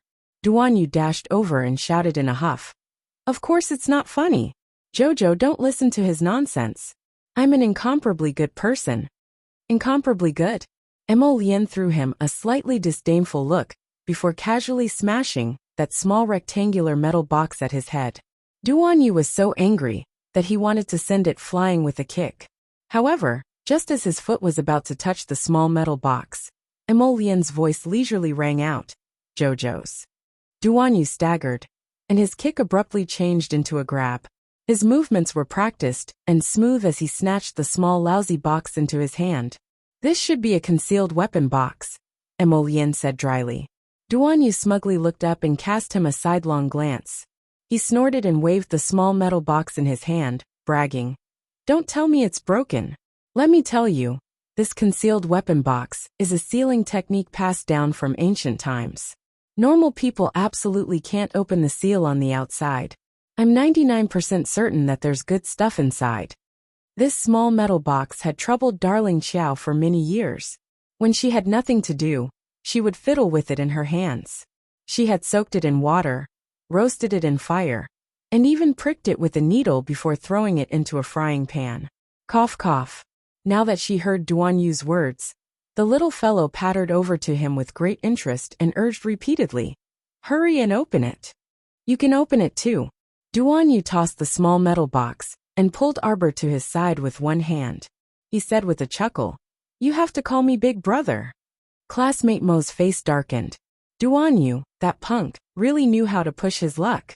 He originally thought that the icy little fellow would refuse, so Duan Yu was only joking. Who would have thought that the next second, Darling Qiao straightforwardly called him Big Brother, in a clear and crisp voice. She even impatiently tugged at his sleeve. Let's go. Duan Yu was taken aback. Emolian was furious. His handsome face was ashen as he reached out and pulled the little fellow into his arms. His entire body was filled with low pressure. No matter how slow-witted Qiao Mu was, she could still feel the displeasure that filled her entire body. The little fellow lifted his head from his arms and looked at his expression in bewilderment. He asked in astonishment, "What's wrong?" "You called him brother." Emolian gritted her teeth. Arbor nodded and turned his stoic face to look at the foolishly smiling Duan Yu. He asked with a frown, "What's wrong with him? If it's not my brother, then is it my sister?" Emolian. Why am I speechless? Emolian's shoulders trembled, and she lowered her head to hug the little lady with a stifled chuckle. For a moment, she couldn't restrain her laughter. His darling was still young. When Duan Yu returned to his senses and heard this, he didn't know whether to laugh or cry. He glanced at Emolian and harumphed. "What are you laughing at? If I'm the older sister, then you're also the older sister. TSK, do you think that face of yours is inferior to mine when it comes to pretending to be a girl?" "Bah, who's a girl? Your whole family is made up of girls. Jojo, let's go. Don't get touchy. Lead the way." Emolian swatted away Duan Yu's restless paw, which earned Duan Yu's furious glare.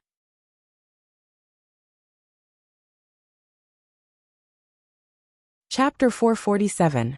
The three of them shifted to another room and sat down. After placing the small metal box on the table, Duan Yu took out a dozen or so exquisite tools from his inner world.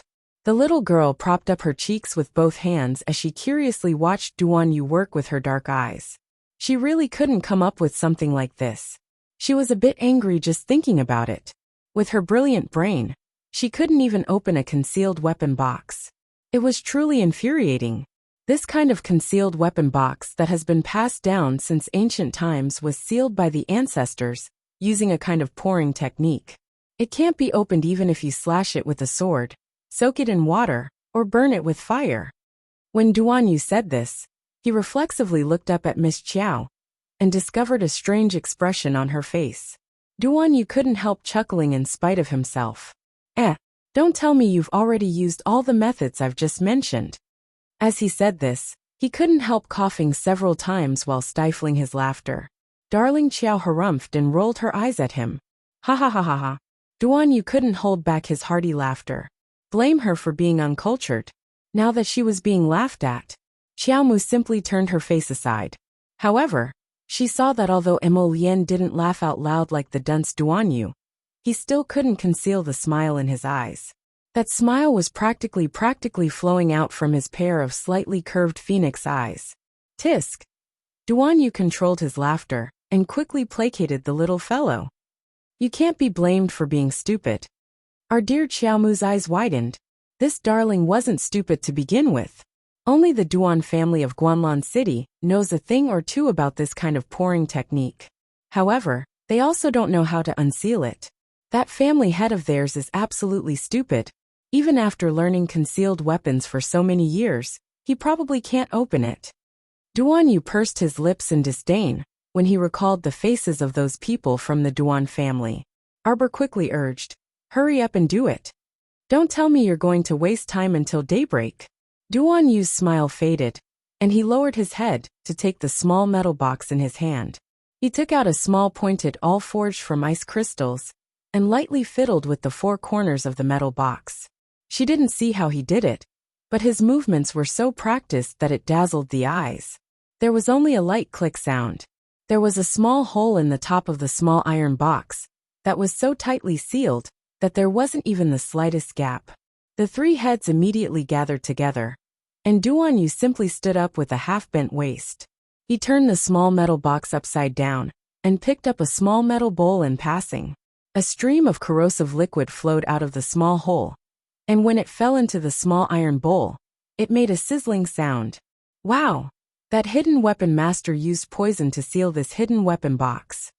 Arbor recalled that she had thrown this thing into the frying pan. Cough, cough, cough. Fortunately, this concealed weapon master's craftsmanship was exceptional. Otherwise, wouldn't Fat Sis's 30-year-old family heirloom have been ruined? Duanyu couldn't help teasing her when he saw the little fellow's odd expression while his hands busied themselves. What? Did you fry it in a pot of oil? Baby Chow. Why am I suddenly speechless? The two youths looked at her little face and couldn't help but burst into laughter. You really did bomb before? Humph. Arbor propped up her chin with both hands and simply turned her head to the side to ignore them. Duanyu's movements were rather fast. As he spoke, he had already poured out all the corrosive poison from the small hole. Then he took out a long and thin needle. His eyes were focused, and his movements were extremely slow as he inserted the needle.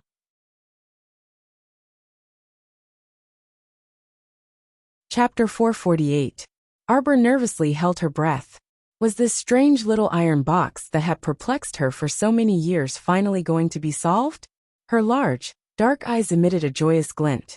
Crack, crack, crack, crack. Duanyu put down the needles in his hand and quickly placed the little iron box flat on the table. His eyes narrowed as he looked at it. The sound of a delicate spring opening could be heard from the iron box's interior. Suddenly, the two youths reached out at the same time and pulled Arbor to her feet, dragging her backward. This curious darling was stretching out her large head at the time and was caught off guard, causing her to topple backward. Emolien swiftly caught her and carried her up by the waist before swiftly retreating out the door. Just as the three of them stepped out of the door, Emolien hugged the little fellow tightly in her arms and pressed her down, causing the three of them to lie down on the ground together. They then heard an earth-shattering explosion from inside the door. The perfectly fine door was instantly blown into pieces and completely destroyed. Not only did it alarm everyone from the 3 sects and 5 factions, it even scared Xixia Valley's Valley Master to the point of jumping up from his stool and roaring angrily. Which bastard is blowing up the room? Xixia Valley's Valley Master was shocked to the point of jumping up from his chair and roaring angrily. Which bastard is blowing up the room? He had already swiftly dashed out the door towards the source of the sound. When the 3 sects and 5 factions, as well as Xixia Valley's large group of disciples, rushed to the door of this room, they saw that the room was in a complete mess. After the explosion, Emolien and the other two promptly scooped up the metal box that had been blown out of the door and hastily ran away. Who would still foolishly stay in the same spot and wait for someone to berate them? At this time, they were running and flying, only stopping when they were far away from the southern courtyard. This place was a secluded cave in Xixia Valley that was usually uninhabited. The three of them finally sighed in relief and exchanged glances. Arbor couldn't help but be amused by this glance. The 2 handsome youths, who had always tidied themselves up neatly, were now covered in dirt, as if they had jumped out from some corner of the earth. Their long hair was messy, and there was a lot of mud on their faces, making them look funny. Emolien's white robe was covered in dust. Her entire body was covered in dust. Duanyu wasn't that good-looking either. His brocade robe's collar was covered in small clumps of dirt, and he was trembling as he stood there. Ha ha ha ha ha. A clear and melodious laughter that was both familiar and somewhat unfamiliar suddenly rang out. The 2 youths who were tidying up their clothes suddenly turned their heads, their eyes widening at the same time, as they looked in shock at the little girl in front of them, who was holding her stomach and laughing. Emolien, who had recovered her wits, flew to the little girl with a whoosh and scooped her into a hug. She excitedly murmured as she hugged her, "Jojo, you smiled, Jojo, you smiled, you smiled." It was no longer that cold and stiff smile that cracked the corners of her mouth, nor was it that expressionless little stoic face. She really smiled. Her smile was so lively and adorable as snow. In that instant, Emolien only felt as if the entire world had been lit up by her. The grayish-white color suddenly turned into a myriad of colors, and it was extremely beautiful. The slow-witted Duanyu didn't manage to snatch the little girl, so he circled around the 2 of them and stretched out his hand, shouting, "Hurry and move aside, move aside." He hadn't seen the little girl smile so happily for half his life. Now that he finally saw it, he only saw it for a second before that rascal Emolien blocked him. Truly too hateful.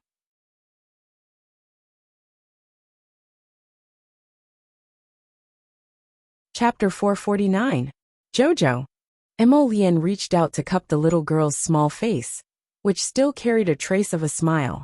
He lowered his head and nuzzled her smooth forehead, saying, I hope that you will always be like this in the future, happy and happy. It would be even better if she had a permanent smile. Duanyu couldn't snatch the little girl, and could only glare from the side. But he still nodded when he heard this. Although that guy was very hateful, his words seemed to make sense, so he reluctantly agreed. Arbor suddenly reached out to pinch a speck of mud from Emolien's face and shouted unhappily, The mud on your face got on my face. Puffed. Ha ha ha. This time, it was Duanyu's turn to be amused, and he guffawed while pointing at Emolien. Emolien simply shamelessly picked up the little girl and purposely rubbed against her face. Right, we're all muddy, so you should join us too. Right, this is called enjoying blessings and enduring misfortune together. Duanyu interjected. Arbor actually guffawed, his pair of dark eyes brimming with mirth as he gazed at Emolien like this. It was as if the haze in his heart had dispersed by quite a bit. Jojo. Emolien caressed her small face, unable to contain the smile on her lips. Thankfully we slipped away quickly. Otherwise, if we encountered old man Shishia, we would have been nagged by him again. Duanyu exclaimed as he patted the dust off his sleeves. Emolien turned around to glare at him. You still have the cheek to say that. You even boasted that you were invincible, as if you could immediately open the concealed weapon box in your hands. Now we're all in such a sorry state. It was an accident. Duanyu chuckled awkwardly and rubbed his nose. His peach blossom eyes flickered as he cast a bright and charming wink at Arbor. Don't worry, Jojo. It was just a small spring that wasn't turned on earlier, so it ended up like that. I'll do it again this time, and it'll be done right away. Emolien hugged Arbor, and the two jumped back in unison. What are you doing? Don't look at me with such distrust. Trust, you know? Trust. Go. Let's go into the cave, and make sure we succeed this time. Duanyu simply ran to their side and grabbed one in each hand, making the two unwilling people follow him into the cave. Succeed or die trying. The illuminating pearl flew high up in the air, illuminating the cave. Emolien pulled Arbor to sit a little further away, closer to the entrance of the cave. It would be more convenient for them to escape later. Why are you sitting so far away? Duanyu pestered them again and sat down across from them. He picked out a long needle and started fiddling with that hole again. Don't worry, I'm an experienced worker. It really was just a slip of the hand earlier. Duanyu looked up with a chuckle and winked at Arbor. Jojo, trust, you know? I'm the person you trust the most. Arbor's gaze flickered, and he stared fixedly at the youth. A smile hung on Duanyu's lips as he skillfully inserted the slender needle. His frivolous smile disappeared, and replaced it with a serious expression as he cracked the spring that fit the inside. Kacha, kacha, kacha, kacha, kacha, kacha. Several sounds rang out in succession, and Arbor's heart was pulled by these sounds, and his small face was filled with anxiety. Emolien patted his back to comfort him. Suddenly, they heard a very light and crisp crack, right next to their ears.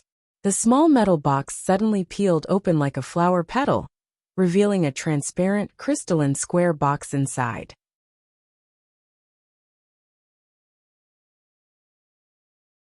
Chapter 450.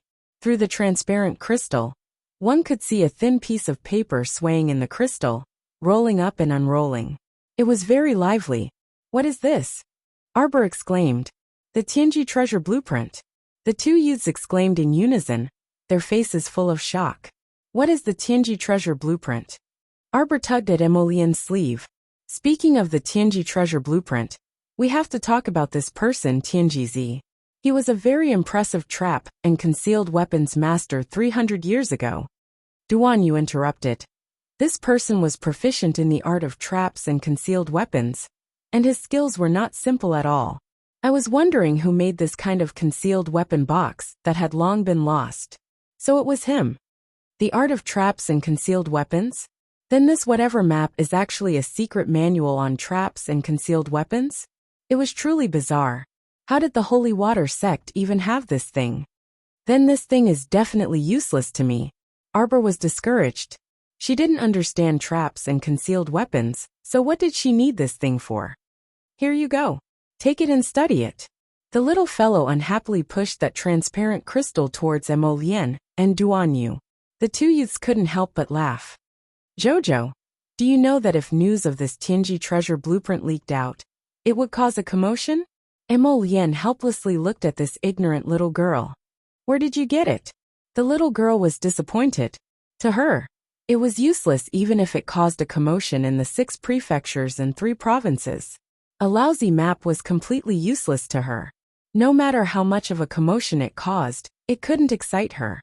When I went to Maple Pavilion to choose mystic techniques, it followed me all the way neurotically. She was depressed at the mention of this. At that time, she was running out of time, and this metal box tricked her just like that.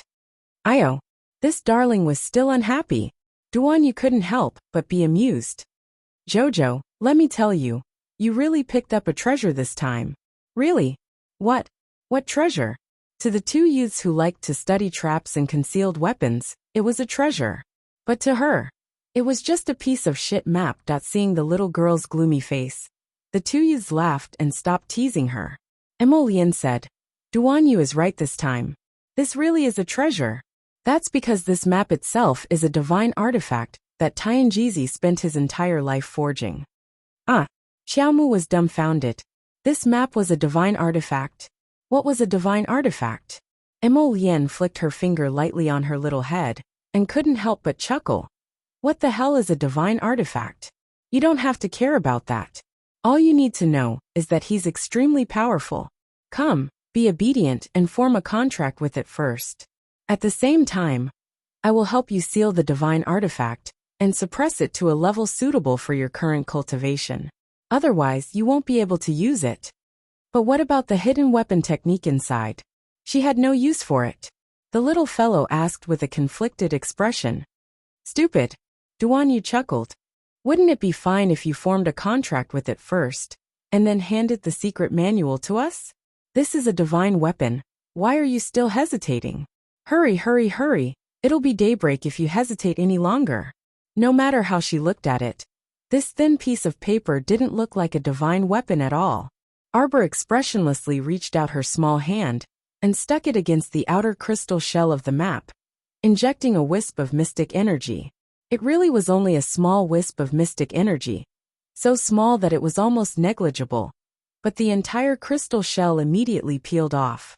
The map inside rapidly jumped up and abruptly emitted a dazzling golden light. Allow me to go out for a walk. The rest of the chapter will be even better at night.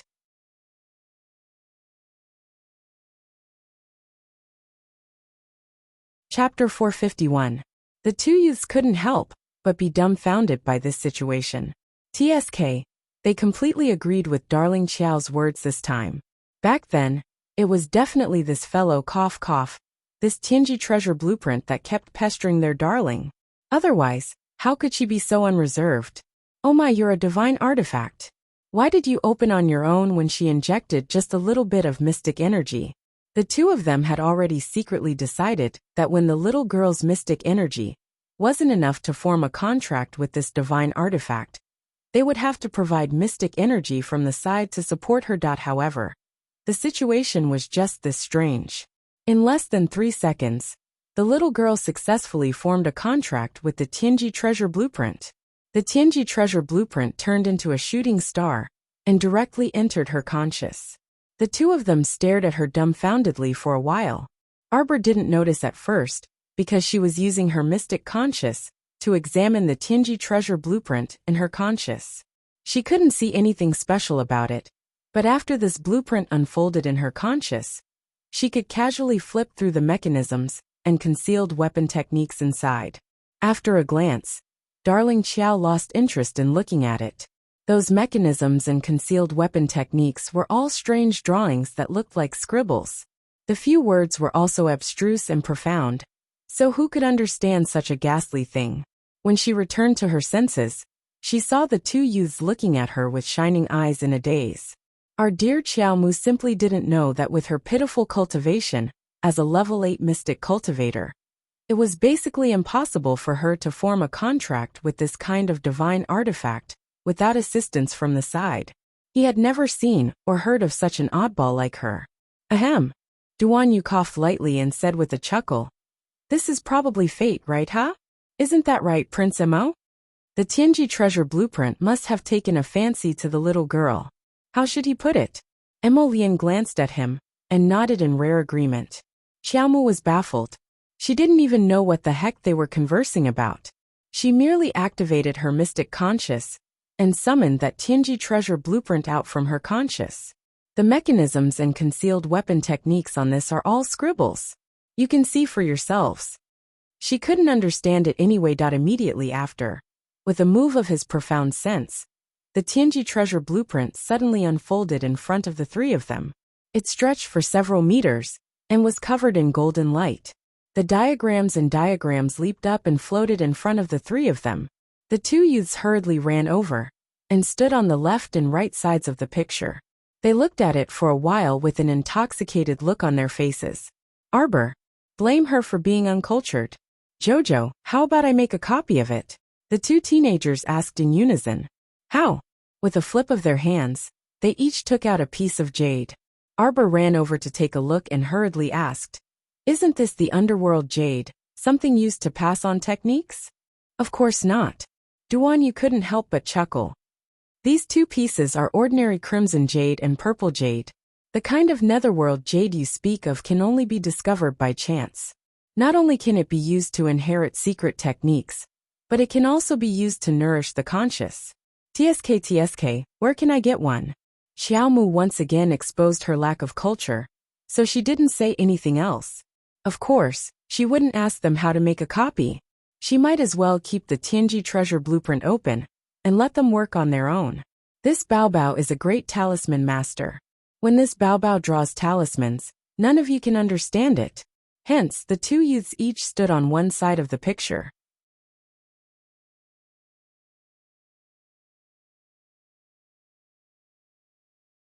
Chapter 452. Using a strand of mystic conscious as a guide, Mo Lian and Duan Yu recorded the contents of the Tianji treasure blueprint into the crimson jade and the cup jade without missing a single word. They didn't even miss a tiny mark. Then they flipped through the blueprints and discovered that they were all complete. Only then did the three of them say a few more words and leave to rest. The next morning, when Arbor rolled over and opened her eyes, she sensed that there was someone in the room. She lifted her eyes and saw Morong Sun standing by the window. Morong Sun turned around when she saw her moving and smiled at her. "You're awake, Master." Arbor rubbed her eyes and rolled out of the blanket that was wrapped in a cocoon. "Master and your Ant Masters are about to set off now." Morong Sun walked to the bedside and naturally pulled the little girl to sit in front of the dressing mirror as usual. She took a comb and helped the little girl comb her messy long hair before skillfully coiling her hair into a knot. "Master hasn't taught you too many things or given you anything good in all these years. You're a hardworking child and rarely make Master worry. You can keep this." Morong Sun quickly put a jade bracelet on the little girl's left wrist. The jade bracelet was engraved with a jade-colored pine tree. It was flawlessly white and sparkled with a jade-like white light. Arbor was originally a bit sleepy, but she was completely startled awake now. She looked down at the jade bracelet on her wrist. How could she not recognize it? This was clearly the key to opening Maple Pavilion. "Master."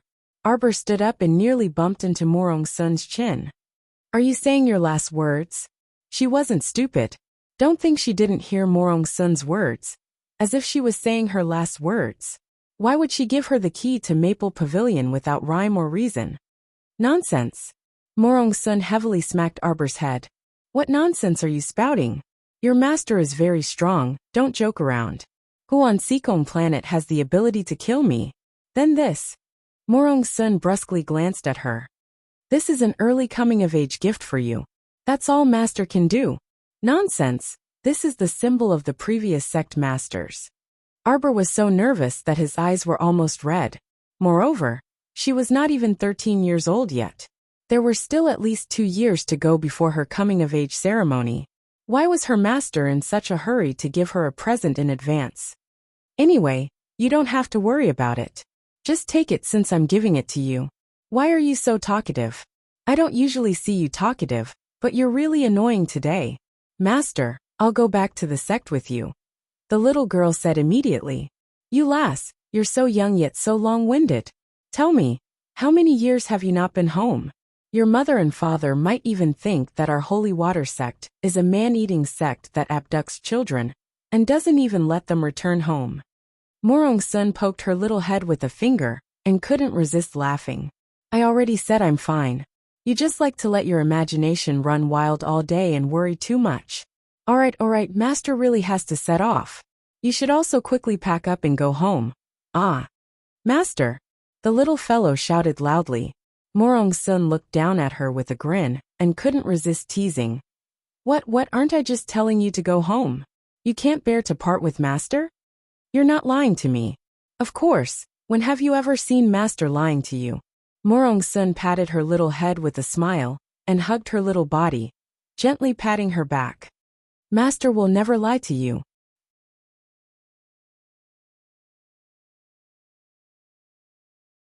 Chapter 453.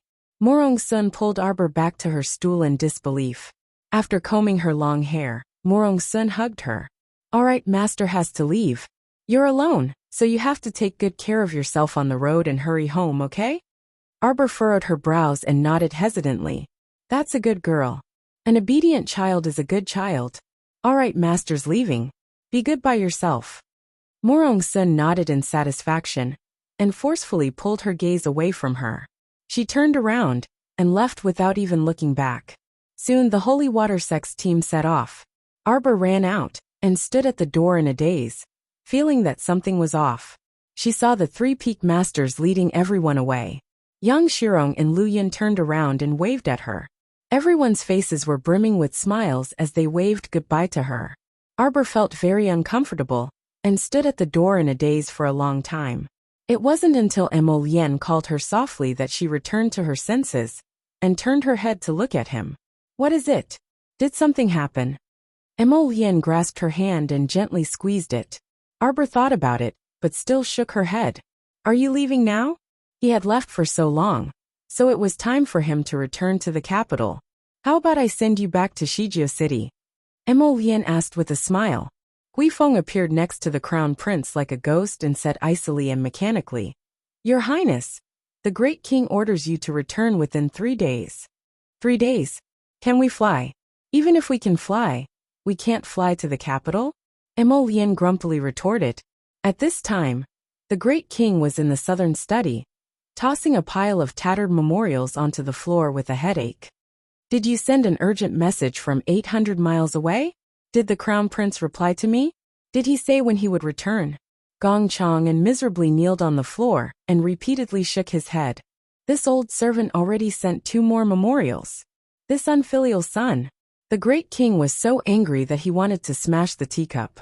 Only then did he realize that the teacup had already been smashed, and the eunuchs had just cleaned up the floor. Why did you leave so many things for me to deal with? Gong Chang and wept silently. Great king, you've been suppressing these matters for the past few days. You really can't blame His Highness the Crown Prince. In the past, didn't this unfilial son do things rather quickly? He finished reading 3 days' worth of memorials in half a day. Why are there so many of them today? Come and take a look. Why was this He Qijing from the Ministry of Works complaining about being poor again? Every month, you have to reach out and ask for food from me. I'm about to eat chaff myself. Gong Chang'an. He really didn't want to bother with the furious king. Can't you ask him to step down? In the past, when the crown prince was handling state affairs, there was never such a big commotion. One moment the cup was smashed, the next moment the brush washer was also smashed. Gong Chang, and felt that it was really not easy to be in their line of work. Go over and ask if that unfilial son has sent a letter back. Did he say when he would return? The great king raised his brush and drew a cross on He Qijing's memorial. Want your sister's food?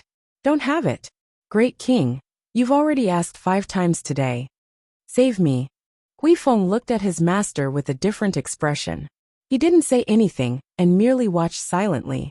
Master, if you take a detour to Shijio City, then 3 days definitely won't be enough to return to the capital. You and Little Snow should return to the capital. Arbor reached out to stroke the snow leopard's large head, who was squeezed between the two of them. Little Snow is fast on her feet, so 3 days might not be enough. She should be able to return in 4 or 5 days. I'm not in a hurry, Emolien said softly.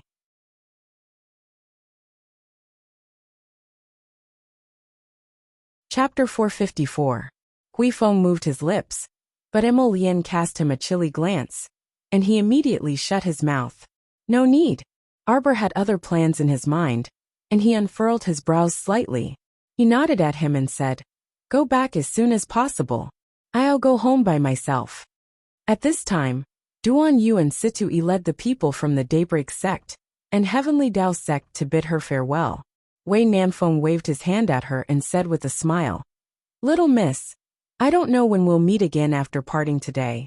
Big brother will solemnly apologize to you for our past matters. Let's bury the hatchet. You can't treat me as an enemy when we meet again. Shoo shoo shoo, where did this big brother come from?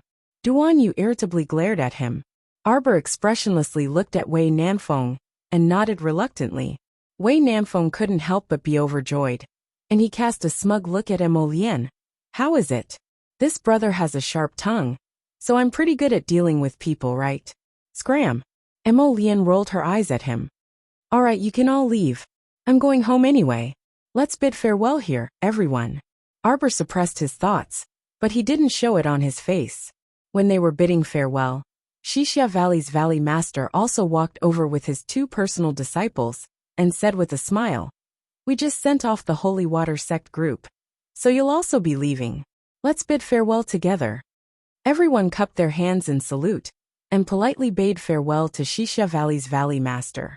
Shixia Valley's Valley Master looked at these youthful youths with a smile. These were the future experts of the sect, the cornerstones of the sect. Situi smiled at Arbor and said with a nod, Jojo, we'll meet again in the future. Take good care of yourself on the road. You can come visit our Heavenly Tao sect when you're free. Goodbye, senior brother Situ. Arbor nodded. Duan Yu turned around and gazed deeply at her, as if he wanted to imprint this glance into his eyes forever. The youth didn't say anything else, and turned to leave with the people from the Daybreak sect and Heavenly Tao sect. The small courtyard emptied out at once. Emolien and Arbor looked at each other and clasped their hands together. If you're not in a hurry after returning home, then don't return to the Holy Water sect for now. How about you come to Guanlan City to play? Emolien gazed at her with a grin. Guanlan City is really fun. When the time comes, I'll take you out for a stroll and eat good food. Arbor gave him a, I'm not a foodie look and nodded slightly at him as a form of agreement. Emolien's face was full of joy. He raised his hand and patted her little head. Then it's settled. I'll wait for you. Yes. Arbor's eyes moved and he nodded. Emolien didn't know that his I'll wait for you had been waiting for a long time. He had waited so long that his heart was broken and cold to the bone, that if he had known this would happen, he wouldn't have let her go today. He raised his hand and hugged her. It was just a gentle hug, and then he let go.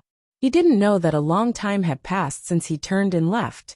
If he had known, he wouldn't have let go even if he died. He wouldn't. Arbor looked at the empty small courtyard and abruptly started to leave. She felt that Master and Aunt Master must be hiding something from her. She felt that something must have happened to the sect. She decided to stealthily follow them back to take a look and follow her heart. Otherwise, she wouldn't be able to settle down. The little fellow wanted to chase after them, but her figure suddenly swayed after 2 steps, and she clutched her chest with an unsightly expression.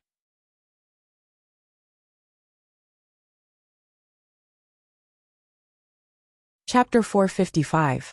Miss Chow, what's wrong with you? Shixia Valley's Valley Master hastily rushed up and supported her nearly collapsing figure. Your cultivation realm is unstable. This is a sign that you're about to advance. You've been suppressing your cultivation realm to advance? No, your body can't take it anymore. You have to enter closed-door cultivation immediately. Just stay in our Shixia Valley. Don't worry. I'll send disciples to guard you. I'll bring you to a secluded place. No. You can't. Xixia Valley's Valley Master Luo Jinyang also panicked. You're immature, child. But I can't allow you to continue like this. If you continue suppressing it, your mystic meridians will be affected in the future. If it gets serious, it will affect your lifeline. If your master knew, she would definitely be heartbroken. Child, why are you doing this? Valley Master, I have a very important matter. When Dan, help your little junior sister to my cultivation room, and guard her well. Valley Master, Little junior sister, listen to my master. Even if I let you leave our Xixia Valley like this, you won't be able to hold on halfway. When Dan hastily sent the other 2 female disciples a look, and half-carried Arbor away, Xixia Valley's Valley Master sighed heavily. Morong-sun, I can only help you to this extent. Emo Lien sat on the snow leopard's back. After exiting the valley, she asked Huifeng, who was straddling the wind wolf, have Aoyi and his team arrived yet? They're already outside the valley. They'll accompany Miss back to Shijiao City. Emo Lien was silent for a moment before saying, I keep feeling like something's going on. Xiao Qiao's gaze didn't seem right. Moreover, Morong-sun's group left too hastily. Although they left with smiles and even greeted each other when they saw them, he kept feeling like Emo Lien considered it for a few seconds before pointing and saying, You, go inform Mei Yi, and have him investigate what exactly happened to Holy Water Sect these past 2 days. He frowned as he recalled that day in the arena. A female disciple named Yi Lingmin drank a few drops of water, and quickly advanced. Apparently, the Holy Water Sect has a holy water spring. Have Mei Yi investigate this matter. Also, find some people to follow me to the Holy Water Sect to take a look. Yes. Huifeng always felt that the Crown Prince was worrying too much about the Holy Water Sect. The 3 sects and 5 factions were all big sections. What could possibly happen to them? Hurry up and do it. The Crown Prince frowned and urged. This subordinate will inform them now. On the other side, not long after the Holy Water Sect's party left Xixia Valley with smiles on their faces, their charming faces darkened one by one. Doya, stay here and keep watch. If you see your little junior sister come out, make her stay no matter what, Morong-sun said aloofly. She understood this disciple of hers all too well. She definitely wouldn't leave the matter at that. Xixia Valley's Valley Master might not necessarily be able to stop her. Eldest martial uncle, I want to go back with you. Doya's eyes immediately reddened as she shook her head and said loudly, Doya, your eldest martial uncle is right. You can't go back to Holy Water Sect with us. Lu Yun said seriously, you forgot that you are the Alava tribe's clan leader. Your father, as well as your young brother and sister, are all looking forward to your early return. Morong-sun nodded and turned to look at Su Shanshan. Shanshan, you take. Master, don't think of chasing me away. This disciple has been following Master since I was 5, and practicing martial arts in the Holy Water Sect. The Holy Water Sect is this disciple's home. This disciple has no other place to go, Su Shanshan said calmly. We vow to live and die with the Holy Water Sect. All the disciples shouted in unison. It's over. See you tomorrow.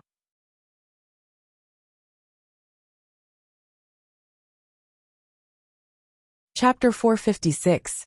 Gurgle. The small ice bead jumped out of Arbor's waist pocket and hovered in the air, emitting a gentle light. Master, the more unstable your emotions are, the more it will affect your advancement. Why don't you quickly restrain your emotions and enter closed-door cultivation? Quickly come out after you've advanced. Lady Holy Water's soft and adorable voice rang out. Arbor sat upright in the small room that Xixia Valley's Valley Master usually used for cultivation. Her forehead was drenched in a cold sweat. Just as Lady Holy Water had said, the current situation was indeed disadvantageous to her and the sect. She could only advance as quickly as possible and hurry back in order to shorten the time to the greatest extent. If she continued to struggle, it would only do her more harm than good. When she thought of this, Arbor took a deep breath and held her breath, blocking off her 5 senses. 10 intermediate-level blue calming talismans flew out from her fingertips. Intermediate-level talisman, blue calming talisman. For 8 hours, It would allow the person to rapidly concentrate and calm their mind, achieving the goal of doubling the mystic energy absorbed from the outside world. Lady Holy Water instantly entered Arbor's Danteon mystic domain. She circled around the remaining essence water and emitted a faint aura, accelerating this bit of essence water to fuse with Masta's mystic domain as quickly as possible. After 1 day and night, Arbor finally successfully entered the state of advancement. All the mystic energy within a radius of 300 meters in Shisha Valley was mobilized and swarmed towards her small cultivation room at a terrifying speed. Shisha Valley's Valley Master and his personal disciple, when Dan, stood outside the small room and looked up ruefully at the mystic energy that had already condensed into a large nebula. Peak Master Morong's last disciple is truly remarkable. Who knows how much she'll grow if she's given several years? Shisha Valley's Valley Master sighed. Master, are we really unable to help with the holy water sex matter? When Dan couldn't bear to look at the tightly shut small room. Little junior sister is exceptionally intelligent. I feel that she already knows about this matter. Shisha Valley's Valley Master Luo Jinyang heaved a long sigh. I had the 5 elders lead the 50 disciples over. It can only be said that I'm merely showing my sincerity. Master is also the person at the helm of Shisha Valley, so I must consider my own sect.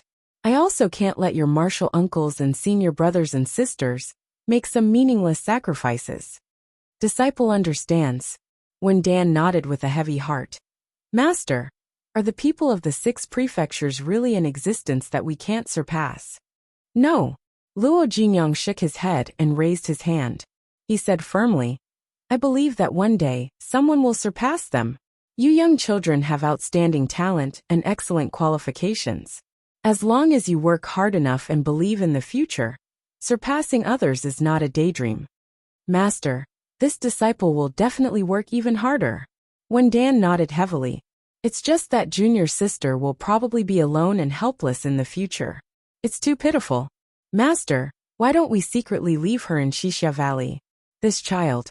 I don't think we can keep it. Luo Jinyang looked funny on the surface, but he knew better than anyone else. Shisha Valley simply couldn't keep Arbor. This little girl was bound to soar high in the future. The 6 prefectures making a move today might not necessarily be a good thing. The world was in turmoil, and danger lurked everywhere. What would happen in the future would depend on each person's fortune. 3 days later, Xiaomu opened her apathetic eyes. After completely assimilating with her essence water, her cultivation had already broken through what people called the Great Mystic Cultivator threshold level 10. Moreover, she was steadily climbing to level 11 Great Mystic Cultivator entry level.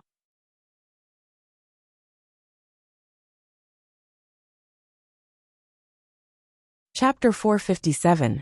Arbor's cold gaze revealed a trace of intense killing intent, as the vortexes in the depths of her eyes spun like star fragments. She used her inner vision, and saw that the second branch meridian in her body had already formed, but she was in no mood to pay attention to it right now. The Spirit Division Record Soul Chapter had already officially entered the 3rd layer, tempering the progress of her 2nd and 3rd branch meridians. At this time, her 1st branch meridian had already expanded to the same width as her main meridian, about a finger's width. She could completely condense all the mystic energy in her branch meridian into mystic conscious, open a complete inner world, or use her mystic eyes. It would no longer affect the consumption of mystic energy in her main meridian during battle. In other words, if an ordinary level 11 mystic cultivator could condense 50% of their mystic energy into mystic conscious during battle, it would already be considered a high-level condensation of mystic conscious. Then her mystic conscious definitely wouldn't exceed the 6th level of the mystic realm. Our dear Xiaomu, however, could condense all the mystic energy in her 1st branch meridian into mystic conscious. At the same time that her cultivation entered the great level 11 mystic cultivator realm, her mystic conscious also reached the 11th level of the mystic realm. Thus, those great level 11 mystic cultivators in the same batch as her basically couldn't compare to her in battle. Entering the cultivation of a great level 11 mystic cultivator meant that Arbor could finally contract mystic beasts. But right now, she wasn't in the mood to go to the mystic beast forest to find any powerful mystic beasts. Just as she was about to get up, she saw a snow-white ball tear open the void and rush out. Startled, Arbor didn't have time to ponder why the little white squirrel could rush out of Paradise Planet on its own, when she suddenly felt a slight pain in her finger. Looking down, she saw a drop of blood seeping out and merging with the snow-white ball's drop of blood. Suddenly, it emitted a dazzling and strange light. A circle of totem contract characters appeared above the human and beast's heads, flickering back and forth. Light and shadow flickered back and forth. The contract characters formed a circle of constantly swimming tadpole-like characters and gradually shrank to the size of a ring, before abruptly landing beside the defensive ring. At this time, in addition to the defensive ring on Arbor's middle finger, there was an additional pitch-black, lusterless contract ring engraved with transparent embossed inscriptions on her index finger. This was beyond her expectations. Arbor simply didn't expect that the little white squirrel would suddenly rush out of Paradise Planet and successfully form a contract with her after she successfully advanced to level 11 Great Mystic Cultivator. She actually didn't like cute beasts. She liked wild beasts like the snow leopard or the 7-star white tiger. This way, she could feel a little more secure. She liked strong and healthy companions like this. They could accompany her as she grew up and walked through a prosperous life. But now every mystic cultivator could only contract with one mystic beast in their lifetime. This was a clear rule. Therefore, Arbor wasn't as angry as she imagined. In fact, she should be angry. This little beast didn't ask for her opinion at all, and contracted with her on its own. However, Arbor had always been more lenient towards partners who had been together for a long time. If she wanted to form a contract, then so be it. At most, she would use the summoning talisman to summon 2 more beasts in the future. The premise was that the summoning talisman wasn't a scam. "Master, are you angry?" A small and timid voice emerged from the depths of her mind. This was the convenience of forming a contract with a beast. Even if you formed a contract with a low-level little mystic beast, as long as the contract was successful, the master and beast would be able to communicate mentally without any hindrance.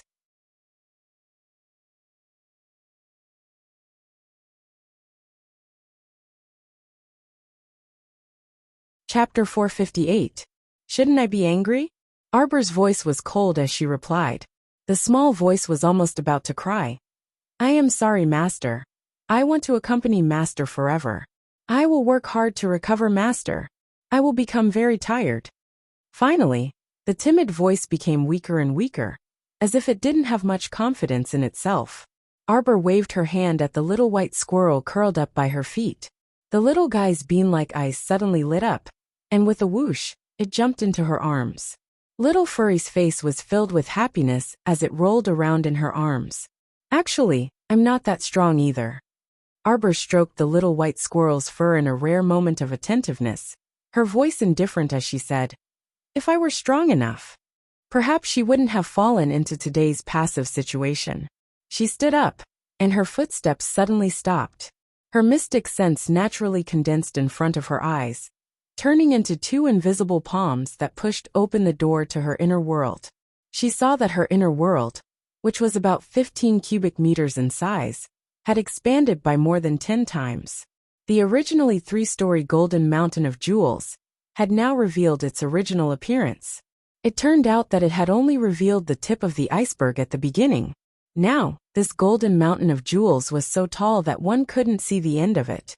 Her tiny mystic sense avatar stood at the foot of the mountain, as insignificant as a speck of dust. Her food box. Arbor's mystic sense moved, and that delicately carved red sandalwood food box suddenly flew out from under the mountain of jewels, swiftly appearing in her palm. Phew! Arbor let out a small sigh of relief. The mystic sense condensed in her branch meridians could finally allow her to retrieve things from her inner world without any hindrance. Her 2 small hands used a bit of force to open the lid of the food box. There were still 10 white, chubby and cute meat buns, steaming with steam, neatly arranged in the food box. There was a line of lollipops in the gaps. Yes, when she saw this little thing, the word lollipop had inexplicably appeared in her mind. It was as if someone had once held this little thing and waved at her with a smile, coaxing her to eat it. Arbor hugged the lunchbox and sat down. For some reason, he felt a little sad. It was only when her profound sense entered the food box that she clearly realized how big the space inside was. No matter how many meat buns you took out, there seemed to be an endless supply of them. What was even more frightening was that there weren't just buns inside.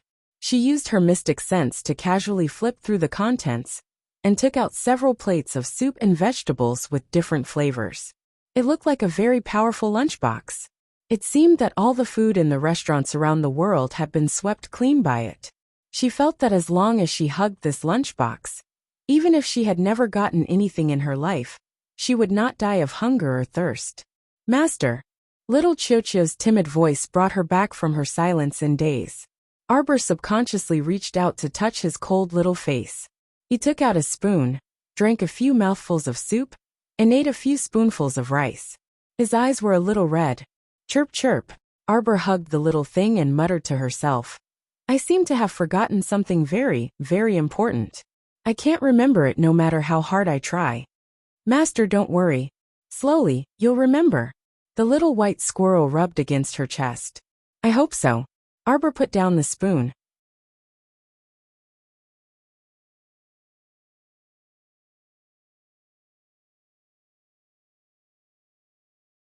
Chapter 459. Arbor set down the soup ladle and put away the food she had eaten into her inner world. Only then did she close the lid of the food box. She hugged the food box for a short while before moving it back into her inner world. Her current inner world was about 180 cubic meters. An ordinary mystic cultivator's inner world was only about 3 to 5 cubic meters. They needed to continuously train and increase their mystic conscious before they could expand their inner world. It was considered pretty good if they could expand their inner world to more than 10 cubic meters on their own. Thus, Arbor stared at her inner world in a daze for a long time. At that time, Fanxioha's cultivation was much higher than hers. Fanxioha was already a level 12 great mystic cultivator, but strangely, her inner world was bigger than his. It was more than half the size, exceeding 20 cubic meters. At that time, this kind of inner world could already be considered a wondrous inner world. But compared to her current inner world, it really paled in comparison. Arbor could only chuckle. Her mystic conscious crossed the jewels and gold mountain that reached the top of the barrier, and saw the pair of stone statues that she had been longing to see again. No, it wasn't a pair. Arbor was dumbstruck. She stared at them for a long time. There were actually many similar stone statues. They were arranged in 8 horizontal rows. She was momentarily dazzled when she looked at them, and actually couldn't see the end. Our dear Xiaomu was stunned for a while. She shifted her mystic conscious all the way over and carefully counted. She discovered that there were as many as 800 pairs of stone statues that were as tall as a 3-story building. At the back of the stone statues, there was a lone statue that looked completely different from the other stone statues. Its body was spiraling sideways, and its head was in the posture of howling at the sky. There seemed to be 2 bulging bumps on its head. A figure spiraling upward like this? Arbor's eyes abruptly contracted. She tried to use her mystic conscious to shift this statue out, but a piercing pain suddenly assaulted her mind. She quickly pulled her mystic conscious out of her inner world and threw her apparition into her conscious to continue cultivating before closing the door to her inner world. Only then did she let out a long sigh of relief. It seemed that with his mystic sense, there was no problem for him to casually take out things like food boxes and jewelry. But to move such a large sculpture, he was afraid that it was still not enough. The larger the object, the heavier it was. If he wanted to take it out of his inner world, he would have to use up an enormous amount of mystic consciousness. He still hadn't reached the required level yet. It was just that coiled body twisting and turning looked very awkward. Could it be a big snake? At the thought that there might be a snake condor in her inner world, Xiaomu felt uncomfortable all over. She felt uncomfortable everywhere. Arbor shivered inwardly. and his heart was suddenly filled with anger. Why did she fear such a dark and twisted thing from the bottom of her heart? No. One day, he had to make a trip to the mystic beast forest. When the time came, he had to overcome this fear. Otherwise, once his enemies learned of this weakness, he would probably suffer in secret in the future. After making up his mind, Arbor tidied himself up and walked out of the cultivation room with the little white squirrel in his arms. Xixia Valley's Valley Master Luo Jinyang, who had heard the news, quickly walked toward her with his personal disciple Wendan. Little junior sister, congratulations on successfully advancing. Wendan's gaze flickered as he sized her up. What are you doing? Luo Jinyang's gaze revealed admiration. Your little junior sister's current cultivation is one level higher than yours.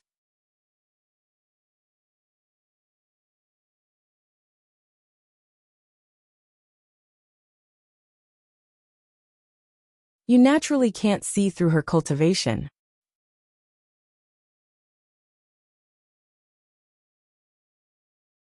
Chapter 460. Level 11? When Dan was shocked. Little junior sister, you leaped to become a level 11 great mystic cultivator? The advancement speed of Holy Water Sect's disciples was indeed shockingly frightening. Little junior sister was only a level 8 mystic cultivator before, so this large leap simply stunned everyone. She wasn't even 13 years old this year, but she already became a level 11 great mystic cultivator that many people yearned for even in their dreams. This was simply no harm without comparison. Once they did, they would feel that other people's talent was filled with eerie malice toward them. Arbor expressionlessly nodded and said to Xixia Valley's Valley Master, Good Valley Master, Senior Sister One, I'll be leaving now. Thank you for taking care of me these past few days. Farewell. Little junior sister, where are you going? When Dan asked with fear and trepidation. Senior Sister One, why ask when you already know the answer? Arbor aloofly said. I've already been delayed in Xixia Valley for 4 to 5 days, so I hope you two won't obstruct me again. You're wasting what little time I have left. Little junior sister, why bother? When Dan looked at her with knitted brows and said, Even if you go back, it won't make any difference. Miss Xiao Qiao, in truth, I've already sent some people to your holy water sect 4 days ago. But did you know? Those people I sent out, I expected them to not come back. On the day I left, I told them that this rescue mission would undoubtedly fail. Arbor's small fists had already unconsciously clenched tightly. Good Valley Master, be more careful in the future, and don't be a goody two-shoes anymore. After I leave, take your disciples and find another place to live in seclusion for a period of time. Little junior sister. When Dan was anxious. Our Xixia Valley isn't afraid of trouble. We're not afraid of being implicated by you. The disciples of Xixia Valley, who came after hearing the commotion, all looked up at the plainclothed little girl standing on Qingwan. They felt that the little girl's plainclothed appearance was as cold as ice. Xixia Valley's Valley Master said, Miss Qiao, please reconsider. Your master Morong Senshi. Xixia Valley's Valley Master hadn't even finished speaking when he saw the large azure bird circle once in the air before flapping its wings and flying towards the sky.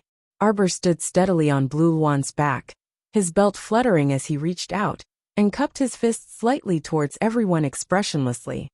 Good person, Valley Master. Fellow brothers and sisters of Xixia Valley, I, Arbor, will remember today's grace in my heart. When we meet again in the future, I will definitely repay this kindness. Goodbye. Screech. Qingwan let out a long cry. Finally, it was no longer suppressed by its little master. It spread out its wings that were tens of meters long and rushed into the distant sky with a whoosh. Luo Jinyang raised his head and sent her off with his gaze, his eyes revealing a trace of appreciation. Although Miss Qiao is young, she is extremely intelligent. I hope she'll be fine. Master. When Dan passed down the order for the entire valley to make preparations. We will leave Xixia Valley today and head to the clan's secret grounds to stay for a while. Yes. Qingwan pierced through layers of clouds and flew out of Xixia Valley at an extremely fast speed. Aoyi and his group, who were guarding outside Xixia Valley, had waited for a long time until today. They almost thought that Miss Chiao wanted to stay in Xixia Valley for a while longer. Suddenly, they saw a large bird rushing out of Xixia Valley. Aoyi was startled and abruptly jumped out from his hiding spot. "It's Miss? What direction is that?" "Captain, that doesn't seem to be the direction of Shijiao City."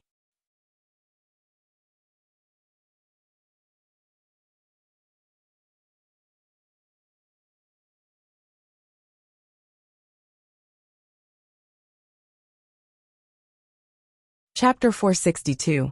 Back then, when she followed Emolien to the bazaar, it was obvious that the crown prince wasn't easy to deal with. From start to finish, no one dared to cause trouble for them. So, it was because she looked easy to provoke? TSK, what a beautiful little lady. Coming to our adventurer base alone. Are you looking for a husband? Ha ha ha ha ha. Laughter rang out around them. Someone even joked, "How many husbands does this little lady want?" Soon after, a wretched howl was heard. Everyone's laughter seemed to be stuck in their throats as they stared dumbfoundedly. The loafer who was the first to tease her was actually kicked away by the little girl. His whole body flipped in the air and smashed into someone else's horse trough. His head was bruised and bleeding, and he was groaning in pain. The horse neighed in fright. Without another word, Arbor tossed out a handful of Duan Yu's shooting star powder. That loafer screamed several times, but before he could get up, he fell back down heavily and died miserably on the ground. 18 small nails had appeared on his face, body and limbs. One of them hit between his brows, seeking his soul. Kill in one step. This time, all the teasing passers-by all sucked in a cold breath and took a step back. This little lady's attack was truly ruthless, taking a life in an instant. As expected, those who dared to come to the adventurer base alone weren't easy to deal with.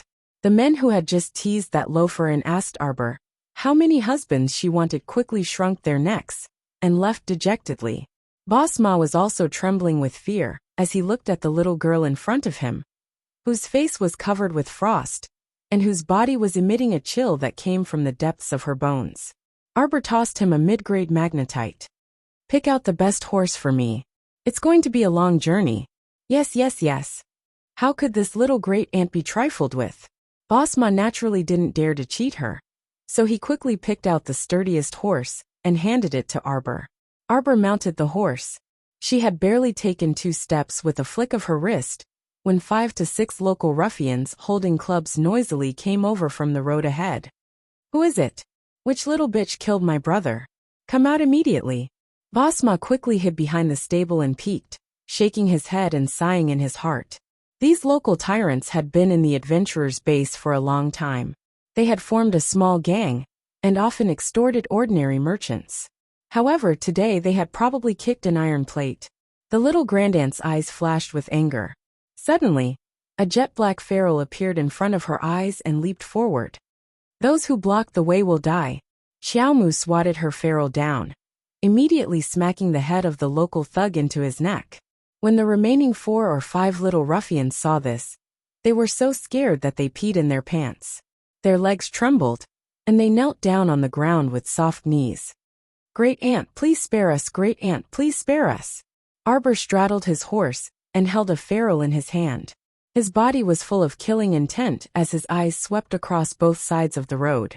This time, no one dared to come out and throw their lives away. They all trembled and scrambled to the corners. When a spacious road appeared in the middle, the vendors on both sides were scared out of their wits. They hurriedly moved their stalls to the corners, afraid that they would block this little great aunt's path. Arbor pulled the horse's reins and scolded. When she pulled back, the horse galloped forward and disappeared in front of everyone in a flash. You're tuning in to the Dreamy Chapters YouTube channel.